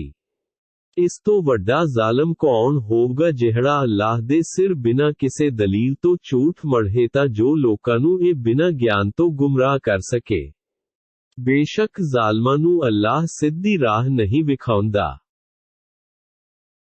1:4 ਹੇ ਨਬੀ, ਤੁਸੀਂ ਕਹੋ ਕਿ ਜੋ ਵੀ ਵਹੀ ਰੱਬੀ ਆਦੇਸ਼ ਮੇਰੇ ਵੱਲ ਆਈ ਹੈ ਮੈਂ ਇਸ ਵਿੱਚੋਂ ਕੁਝ ਵੀ ਅਜਿਹਾ ਨਹੀਂ ਵੇਖਦਾ ਜੋ ਕਿਸੇ ਖਾਣ ਵਾਲੇ ਲਈ, ਜੋ ਵੀ ਉਸ ਨੂੰ ਖਾਏ, ਹਰਾਮ ਹੋਵੇ, ਪਰ ਹਾਂ ਮੁਰਦਾਰ, ਵਗਦਾ ਖੂਨ, ਸੂਰ ਦਾ ਮਾਸ ਕਿਉਂ ਜੋ ਇਹ ਨਾ ਪਾਕ ਹਨ, ਇਸ ਲਈ ਇਹ ਹਰਾਮ ਹਨ, ਜਾਂ ਉਹ ਜਾਨਵਰ ਜਿਸ ਤੇ ਜ਼ਿਬਹ ਕਰਦੇ ਸਮੇਂ ਛੁੱਟ ਅੱਲਾਹ ਤੋਂ ਕਿਸੇ ਹੋਰ ਦਾ ਨਾ ਲਿਆ ਗਿਆ ਹੋਵੇ।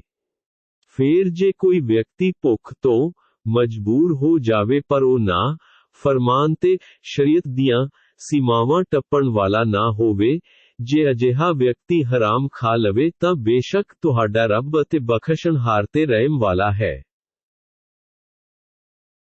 1:4 ਯਹੂਦੀਆਂ ਲਈ ਅਸੀਂ ਸਾਰੇ ਹੀ ਨੌਹਾਂ ਵਾਲੇ ਜਾਨਵਰ ਹਰਾਮ ਕੀਤੇ ਸੀ ਅਤੇ ਗਊ ਤੇ ਬੱਕਰੀਆਂ ਦੀ ਚਰਬੀ ਵੀ ਉਹਨਾਂ ਲਈ ਹਰਾਮ ਕੀਤਾ ਸੀ, ਛੁੱਟ ਉਸ ਚਰਬੀ ਤੋਂ ਜਿਹੜੀ ਉਹਨਾਂ ਦੀਆਂ ਪਿੱਠਾਂ ਜਾਂ ਆਂਤੜੀਆਂ ਜਾਂ ਹੱਡੀ ਨਾਲ ਚਿੰਬੜੀ ਰਹਿ ਜਾਵੇ। ਅਸੀਂ ਉਹਨਾਂ ਨੂੰ ਇਹ ਸਜ਼ਾ ਉਹਨਾਂ ਦੀਆਂ ਨਾ ਫਰਮਾਨੀਆਂ ਕਾਰਨ ਦਿੱਤੀ ਸੀ। 1:4 ਹੇ ਨਬੀ, ਜੇ ਇਹ ਤੁਹਾਨੂੰ ਝੂਠਾ ਕਹਿਣ ਤਾਂ ਤੁਸੀਂ ਇਹਨਾਂ ਨੂੰ ਆਖੋ ਕਿ ਤੁਹਾਡਾ ਰੱਬ ਬਹੁਤ ਹੀ ਖੁੱਲੀ ਡੁੱਲੀ ਰਹਿਮਤ ਵਾਲਾ ਹੈ ਅਤੇ ਉਸ ਦਾ ਅਜ਼ਾਬ ਅਪਰਾਧੀਆਂ ਤੋਂ ਟਲਿਆ ਨਹੀਂ ਕਰਦਾ। 1:4 ਛੇਤੀ ਹੀ ਇਹ ਮੁਸ਼ਰਿਕ ਆਖਣਗੇ ਕਿ ਜੇ ਅੱਲਾਹ ਨੂੰ ਮਨਜ਼ੂਰ ਹੁੰਦਾ ਤਾਂ ਨਾ ਅਸੀਂ ਸ਼ਿਰਕ ਕਰਦੇ ਅਤੇ ਨਾ ਹੀ ਸਾਡੇ ਬਾਪ ਦਾਦਾ ਅਤੇ ਨਾ ਹੀ ਅਸੀਂ ਕਿਸੇ ਚੀਜ਼ ਨੂੰ ਹਰਾਮ ਕਹਿੰਦੇ। ਇਸੇ ਪ੍ਰਕਾਰ ਜਿਹੜੇ ਲੋਕੀ ਇਹਨਾਂ ਤੋਂ ਪਹਿਲਾਂ ਬੀਤ ਚੁੱਕੇ ਹਨ ਉਹਨਾਂ ਨੇ ਵੀ ਨਬੀਆਂ ਨੂੰ ਝੁਠਲਾਇਆ ਸੀ ਇੱਥੋਂ ਤੱਕ ਕਿ ਉਹਨਾਂ ਨੇ ਸਾਡੇ ਅਜ਼ਾਬ ਦਾ ਸਵਾਦ ਲੈ ਲਿਆ। ਤੁਸੀਂ ਕਹੋ ਕਿ ਤੁਹਾਡੇ ਕੋਲ ਜੇ ਕੋਈ ਦਲੀਲ ਹੈ ਤਾਂ ਸਾਡੇ ਸਾਹਮਣੇ ਹਾਜ਼ਰ ਕਰੋ। ਤੁਸੀਂ ਲੋਕ ਕੇਵਲ ਖਿਆਲੀ ਗੱਲਾਂ ਤੇ ਚੱਲ ਰਹੇ ਹੋ ਅਤੇ ਤੁਸੀਂ ਬਿਲਕੁਲ ਹੀ ਬੇਤੁਕੀਆਂ ਗੱਲਾਂ ਤੋਂ ਕੰਮ ਲੈਂਦੇ ਹੋ। 1:4 ਹੇ ਨਬੀ, ਤੁਸੀਂ ਆਖੋ ਕਿ ਸੱਚੀ ਦਲੀਲ ਤਾਂ ਅੱਲਾਹ ਦੀ ਹੀ ਹੈ, ਫਿਰ ਜੇ ਉਹ ਚਾਹੁੰਦਾ ਤਾਂ ਤੁਹਾਨੂੰ ਸਾਰਿਆਂ ਨੂੰ ਸਿੱਧੇ ਰਸਤੇ ਪਾ ਦਿੰਦਾ। 1:5 ਹੇ ਨਬੀ, ਤੁਸੀਂ ਇਹਨਾਂ ਨੂੰ ਆਖੋ ਕਿ ਤੁਸੀਂ ਆਪਣੇ ਉਹਨਾਂ ਗਵਾਹਾਂ ਨੂੰ ਲੈ ਆਓ ਜਿਹੜੇ ਇਸ ਗੱਲ ਦੀ ਗਵਾਹੀ ਦੇਣ ਕਿ ਅੱਲਾਹ ਨੇ ਇਹਨਾਂ ਚੀਜ਼ਾਂ ਨੂੰ ਹਰਾਮ ਕੀਤਾ ਹੈ। ਜੇ ਉਹ ਗਵਾਹੀ ਦੇਣ ਤਾਂ ਵੀ ਤੁਸੀਂ ਗਵਾਹੀ ਨਾ ਦਿਓ ਅਤੇ ਨਾ ਹੀ ਅਜਿਹੇ ਝੂਠੇ ਵਿਚਾਰਾਂ ਵਾਲੇ ਲੋਕਾਂ ਦੀ ਪੈਰਵੀ ਕਰੋ, ਜਿਹੜੇ ਸਾਡੀਆਂ ਆਇਤਾਂ ਦਾ ਇਨਕਾਰ ਕਰਦੇ ਹਨ, ਨਾ ਹੀ ਆਖਿਰਤ ਤੇ ਈਮਾਨ ਰੱਖਦੇ ਹਨ ਅਤੇ ਦੂਜਿਆਂ ਨੂੰ ਆਪਣੇ ਰੱਬ ਦਾ ਭਾਈਪਾਲ ਬਣਾਉਂਦੇ ਹਨ। 1:5 ਹੇ ਨਬੀ, ਤੁਸੀਂ ਮੁਸ਼ਰਿਕਾਂ ਤੇ ਕਾਫਿਰਾਂ ਨੂੰ ਆਖੋ ਕਿ ਆਓ ਮੈਂ ਤੁਹਾਨੂੰ ਉਹ ਚੀਜ਼ਾਂ ਪੜ੍ਹ ਕੇ ਸੁਣਾਵਾਂ ਜਿਨ੍ਹਾਂ ਨੂੰ ਤੁਹਾਡੇ ਰੱਬ ਨੇ ਤੁਹਾਡੇ ਲਈ ਹਰਾਮ ਕੀਤਾ ਹੈ। ਉਹ ਇਹ ਹੈ ਕਿ ਉਸ ਦੇ ਨਾਲ ਕਿਸੇ ਚੀਜ਼ ਨੂੰ ਸ਼ਰੀਕ ਨਾ ਕਰੋ, ਮਾਂ ਬਾਪ ਨਾਲ ihsan ਵਧੀਆ ਵਰਤਾਓ ਕਰੋ, ਗਰੀਬੀ ਤੋਂ ਡਰਦੇ ਹੋਏ ਆਪਣੀ ਔਲਾਦ ਨੂੰ ਕਤਲ ਨਾ ਕਰੋ। ਅਸੀਂ ਤੁਹਾਨੂੰ ਵੀ ਅਤੇ ਉਹਨਾਂ ਬੱਚਿਆਂ ਨੂੰ ਵੀ ਰਿਜ਼ਕ ਦਿੰਦੇ ਹਾਂ। ਅਸ਼ਲੀਲਤਾ ਦੇ ਨੇੜੇ ਵੀ ਨਾ ਜਾਓ, ਭਾਵੇਂ ਉਹ ਗੁਪਤ ਹੈ ਜਾਂ ਖੁੱਲ੍ਹੇ ਆਮ ਹੈ। ਜਿਸ ਦਾ ਕਤਲ ਕਰਨਾ ਅੱਲਾਹ ਨੇ ਹਰਾਮ ਕੀਤਾ ਹੈ ਉਸ ਨੂੰ ਕਤਲ ਨਾ ਕਰੋ, ਛੁੱਟ ਉਸ ਤੋਂ ਜਿਸ ਦਾ ਕਤਲ ਕਰਨਾ ਹੱਕ ਹੋਵੇ। ਇਹ ਉਹ ਗੱਲਾਂ ਹਨ ਜਿਨ੍ਹਾਂ ਦਾ ਹੁਕਮ ਤੁਹਾਨੂੰ ਦਿੱਤਾ ਜਾਂਦਾ ਹੈ ਤਾਂ ਜੋ ਤੁਸੀਂ ਸੂਝ-ਬੂਝ ਤੋਂ ਕੰਮ ਲਵੋ। 1:5 ਯਤੀਮ ਦੇ ਮਾਲ ਦੇ ਨੇੜੇ ਵੀ ਨਾ ਜਾਓ, ਪਰ ਅਜਿਹੇ ਤਰੀਕੇ ਨਾਲ ਜਾਓ ਜਿਹੜਾ ਸਭ ਤੋਂ ਵਧੀਆ ਹੈ, ਇੱਥੋਂ ਤੱਕ ਕਿ ਉਹ ਆਪਣੀ ਜਵਾਨੀ ਦੀ ਉਮਰ ਨੂੰ ਪੁੱਜ ਜਾਣ। ਨਾਪ ਤੋਲ ਵਿੱਚ ਇਨਸਾਫ ਕਰੋ। ਅਸੀਂ ਕਿਸੇ ਵਿਅਕਤੀ ਉੱਤੇ ਉਸ ਦੀ ਸਮਰੱਥਾ ਤੋਂ ਵੱਧ ਜ਼ਿੰਮੇਵਾਰ ਨਹੀਂ ਪਾਉਂਦੇ। ਜਦੋਂ ਕੋਈ ਵੀ ਗੱਲ ਫੈਸਲਾ ਕਰੋ ਤਾਂ ਇਨਸਾਫ ਦਾ ਹੀ ਕਰੋ, ਭਾਵੇਂ ਉਹ ਮਾਮਲਾ ਤੁਹਾਡੇ ਸਕੇ ਸੰਬੰਧੀ ਦਾ ਹੋਵੇ। ਅੱਲਾਹ ਨਾਲ ਕੀਤੇ ਵਚਨਾਂ ਨੂੰ ਪੂਰਾ ਕਰੋ।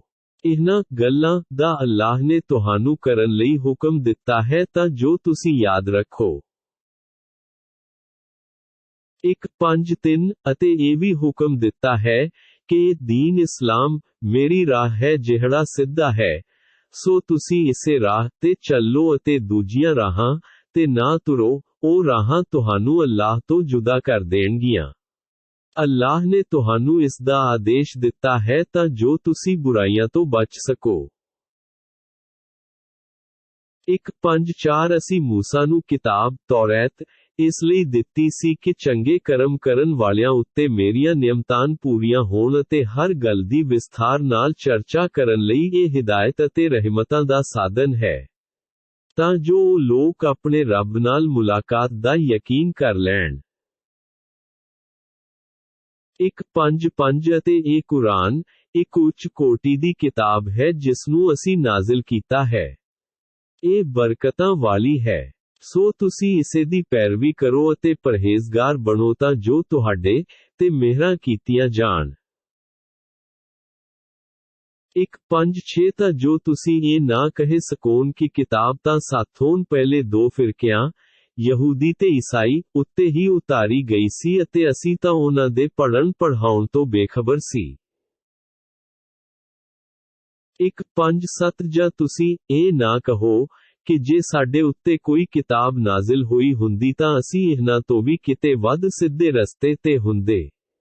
ਸੋ ਹੁਣ ਤੁਹਾਡੇ ਕੋਲ ਤੁਹਾਡੇ ਰੱਬ ਵੱਲੋਂ ਇੱਕ ਖੁੱਲੀ ਕਿਤਾਬ ਆ ਗਈ ਹੈ ਜਿਹੜੀ ਰਹਿਨੁਮਾਈ ਦਾ ਸਾਧਨ ਹੈ ਅਤੇ ਰਹਿਮਤ ਵੀ ਹੈ। ਉਸ ਵਿਅਕਤੀ ਤੋਂ ਵੱਧ ਕੇ ਜ਼ਾਲਮ ਕੌਣ ਹੋਵੇਗਾ ਜਿਹੜਾ ਅੱਲਾਹ ਦੀਆਂ ਆਇਤਾਂ ਤੋਂ ਮੂੰਹ ਮੋੜਦਾ ਹੈ। ਅਸੀਂ ਛੇਤੀ ਹੀ ਇਹਨਾਂ ਲੋਕਾਂ ਨੂੰ ਅਜ਼ਾਬ ਦੀ ਸ਼ਕਲ ਵਿੱਚ ਸਜ਼ਾ ਦੇਵਾਂਗੇ ਕਿਉਂ ਜੋ ਉਹ ਹੱਕ ਤੋਂ ਮੂੰਹ ਮੋੜਦੇ ਸਨ। 1:8 ਕੀ ਇਹ ਲੋਕ ਇਸ ਗੱਲ ਦੀ ਉਡੀਕ ਵਿੱਚ ਹਨ ਕਿ ਇਹਨਾਂ ਕੋਲ ਫਰਿਸ਼ਤੇ ਆਉਣ ਜਾਂ ਤੁਹਾਡਾ ਰੱਬ ਆਵੇ ਜਾਂ ਤੁਹਾਡੇ ਰੱਬ ਵੱਲੋਂ ਕੋਈ ਨਿਸ਼ਾਨੀ ਆਵੇ। ਜਿਸ ਦਿਨ ਤੁਹਾਡੇ ਰੱਬ ਵੱਲੋਂ ਕੋਈ ਵੱਡੀ ਨਿਸ਼ਾਨੀ ਆ ਜਾਵੇਗੀ ਤਾਂ ਕਿਸੇ ਵੀ ਅਜਿਹੇ ਵਿਅਕਤੀ ਦਾ ਈਮਾਨ ਉਸ ਦੇ ਕੰਮ ਨਹੀਂ ਆਵੇਗਾ ਜਿਹੜਾ ਇਸ ਨਿਸ਼ਾਨੀ ਆਉਣ ਤੋਂ ਪਹਿਲਾਂ ਈਮਾਨ ਨਹੀਂ ਰੱਖਦਾ ਸੀ, ਇੱਕ ਜਾਂ ਉਸਨੇ ਆਪਣੇ ਈਮਾਨ ਵਿੱਚ ਰਹਿੰਦੇ ਹੋਏ ਕੋਈ ਨੇਕ ਅਮਲ ਨਾ ਕੀਤਾ ਹੋਵੇ। ਹੇ ਨਬੀ, ਤੁਸੀਂ ਆਖੋ ਕਿ ਤੁਸੀਂ ਵੀ ਰੱਬੀ ਫੈਸਲੇ ਦੀ ਉਡੀਕ ਕਰੋ, ਅਸੀਂ ਵੀ ਉਡੀਕ ਕਰਦੇ ਹਾਂ। 1:9 ਜਿਨ੍ਹਾਂ ਲੋਕਾਂ ਨੇ ਆਪਣੇ ਦੀਨ ਨੂੰ ਅੱਡ ਕਰ ਰੱਖਿਆ ਹੈ ਅਤੇ ਧੜਿਆਂ ਵਿੱਚ ਵੰਡੇ ਹੋਏ ਹਨ। ਹੇ ਨਬੀ, ਤੁਹਾਡਾ ਉਹਨਾਂ ਨਾਲ ਕੋਈ ਸੰਬੰਧ ਨਹੀਂ, ਉਹਨਾਂ ਦਾ ਮਾਮਲਾ ਅੱਲਾਹ ਦੇ ਹਵਾਲੇ ਹੈ। ਫਿਰ ਉਹ ਉਹਨਾਂ ਨੂੰ ਦੱਸੇਗਾ ਜਿਹੜੇ ਕੰਮ ਉਹ ਕਰਿਆ ਕਰਦੇ ਸਨ। 1:6 ਜਿਹੜਾ ਵਿਅਕਤੀ ਅੱਲਾਹ ਦੇ ਹਜ਼ੂਰ ਇੱਕ ਨੇਕੀ ਲੈ ਕੇ ਹਾਜ਼ਰ ਹੋਵੇਗਾ ਉਸਨੂੰ ਉਸ ਦਾ 10 ਗੁਣਾ ਬਦਲਾ ਮਿਲੇਗਾ। ਜਿਹੜਾ ਇੱਕ ਬੁਰਾਈ ਕਰੇਗਾ ਉਸਨੂੰ ਉਸ ਦੇ ਬਰਾਬਰ ਸਜ਼ਾ ਮਿਲੇਗੀ। ਦੋ ਕਿਸੇ ਤੇ ਕੋਈ ਜ਼ੁਲਮ ਨਹੀਂ ਕੀਤਾ ਜਾਵੇਗਾ। ਇੱਕ 6:1 हे नबी ਤੁਸੀਂ ਆਖੋ ਕਿ ਬੇਸ਼ੱਕ ਮੇਰੇ ਰੱਬ ਨੇ ਮੈਂ ਉਲਟ ਪੁੱਠਾ ਕੌਮਾਂ ਸਿੱਧੀ ਰਾਹ ਵੱਲ ਚੱਲਣ ਦੀ ਹਿਦਾਇਤ ਦਿੱਤੀ ਹੈ ਜੋ ਕਿ ਉੱਚੀਆਂ ਕਦਰਾਂ ਵਾਲਾ ਦੀਨ ਹੈ ਜਿਹੜਾ ਇੱਕ ਰੱਬ ਦੀ ਬੰਦਗੀ ਕਰਨ ਵਾਲੇ ਇਬਰਾਹੀਮ ਦਾ ਦੀਨ ਹੈ ਅਤੇ ਉਹ ਮੁਸ਼ਰਿਕਾਂ ਵਿੱਚੋਂ ਨਹੀਂ ਸੀ। ਇੱਕ 6:2 हे नबी ਤੁਸੀਂ ਆਖ ਦਿਓ ਕਿ ਮੇਰੀ ਨਮਾਜ਼, ਮੇਰੀ ਕੁਰਬਾਨੀ, ਮੇਰਾ ਜੀਣਾ ਤੇ ਮੇਰਾ ਮਰਨਾ ਇਹ ਸਭ ਅੱਲਾਹ ਵਾਸਤੇ ਹੀ ਹੈ ਜਿਹੜਾ ਸਾਰੀ ਸ੍ਰਿਸ਼ਟੀ ਦਾ ਮਾਲਿਕ ਹੈ। ਇੱਕ 6:3 ਉਸ ਦਾ ਕੋਈ ਸਾਂਝੀ ਨਹੀਂ ਅਤੇ ਮੈਨੂੰ ਇਸੇ ਦਾ ਹੁਕਮ ਹੋਇਆ ਹੈ ਅਤੇ ਸਭ ਤੋਂ ਪਹਿਲਾਂ ਮੈਂ ਉਸ ਦੇ ਹੁਕਮਾਂ ਨੂੰ ਮੰਨਣ ਵਾਲਾ ਹਾਂ। ਇੱਕ 6:4 हे नबी ਤੁਸੀਂ ਕਹੋ ਕੀ ਮੈਂ ਅੱਲਾਹ ਨੂੰ ਛੱਡ ਕੇ ਕਿਸੇ ਹੋਰ ਨੂੰ ਰੱਬ ਬਣਾਉਣ ਲਈ ਭਾਲਦਾ ਫਿਰਾਂ ਜਦ ਕਿ ਉਹ ਹਰ ਚੀਜ਼ ਦਾ ਮਾਲਿਕ ਹੈ। ਕੋਈ ਵੀ ਵਿਅਕਤੀ ਅਜਿਹਾ ਗੁਨਾਹ ਨਹੀਂ ਕਮਾਉਂਦਾ ਜਿਸ ਦਾ ਬੋਝ ਭਾਰ ਉਸੇ ਤੇ ਨਾ ਹੋਵੇ। ਕੋਈ ਵੀ ਭਾਰ ਚੁੱਕਣ ਵਾਲਾ ਕਿਸੇ ਦੂਜੇ ਦਾ ਭਾਰ ਨਹੀਂ ਚੁੱਕੇਗਾ। ਤੁਸੀਂ ਸਭ ਨੇ ਆਪਣੇ ਰੱਬ ਦੇ ਕੋਲ ਹੀ ਜਾਣਾ ਹੈ, ਫਿਰ ਉਹ ਤੁਹਾਨੂੰ ਦੱਸੇਗਾ ਜਿਸ ਚੀਜ਼ ਵਿੱਚ ਤੁਸੀਂ ਮਤਭੇਦ ਰੱਖਦੇ ਸੀ। ਇੱਕ 6:5 ਅਤੇ ਉਹੀਓ ਰੂਪੇ ਜਿਸਨੇ ਧਰਤੀ ਤੇ ਤੁਹਾਨੂੰ ਇੱਕ ਦੂਜੇ ਦਾ ਉੱਤਰ ਅਧਿਕਾਰੀ ਬਣਾਇਆ ਅਤੇ ਤੁਹਾਡੇ ਵਿੱਚੋਂ ਕਈਆਂ ਨੂੰ ਉੱਚੇ ਦਰਜੇ ਬਖਸ਼ੇ ਤਾਂ ਜੋ ਉਹ ਉਹਨਾਂ ਨਿਯਮਤਾਂ ਦੁਆਰਾ ਤੁਹਾਡੀ ਪਰਖ ਕਰੇ ਜਿਹੜੀਆਂ ਉਸਨੇ ਤੁਹਾਨੂੰ ਬਖਸ਼ੀਆਂ ਹਨ। ਤੁਹਾਡਾ ਰੱਬ ਸਜ਼ਾ ਦੇਣ ਵਿੱਚ ਬਹੁਤ ਤੇਜ਼ ਹੈ ਅਤੇ ਬੇਸ਼ੱਕ ਉਹ ਅਤੇ ਬਖਸ਼ਣਹਾਰ ਤੇ ਰਹਿਮ ਕਰਨ ਵਾਲਾ ਹੈ।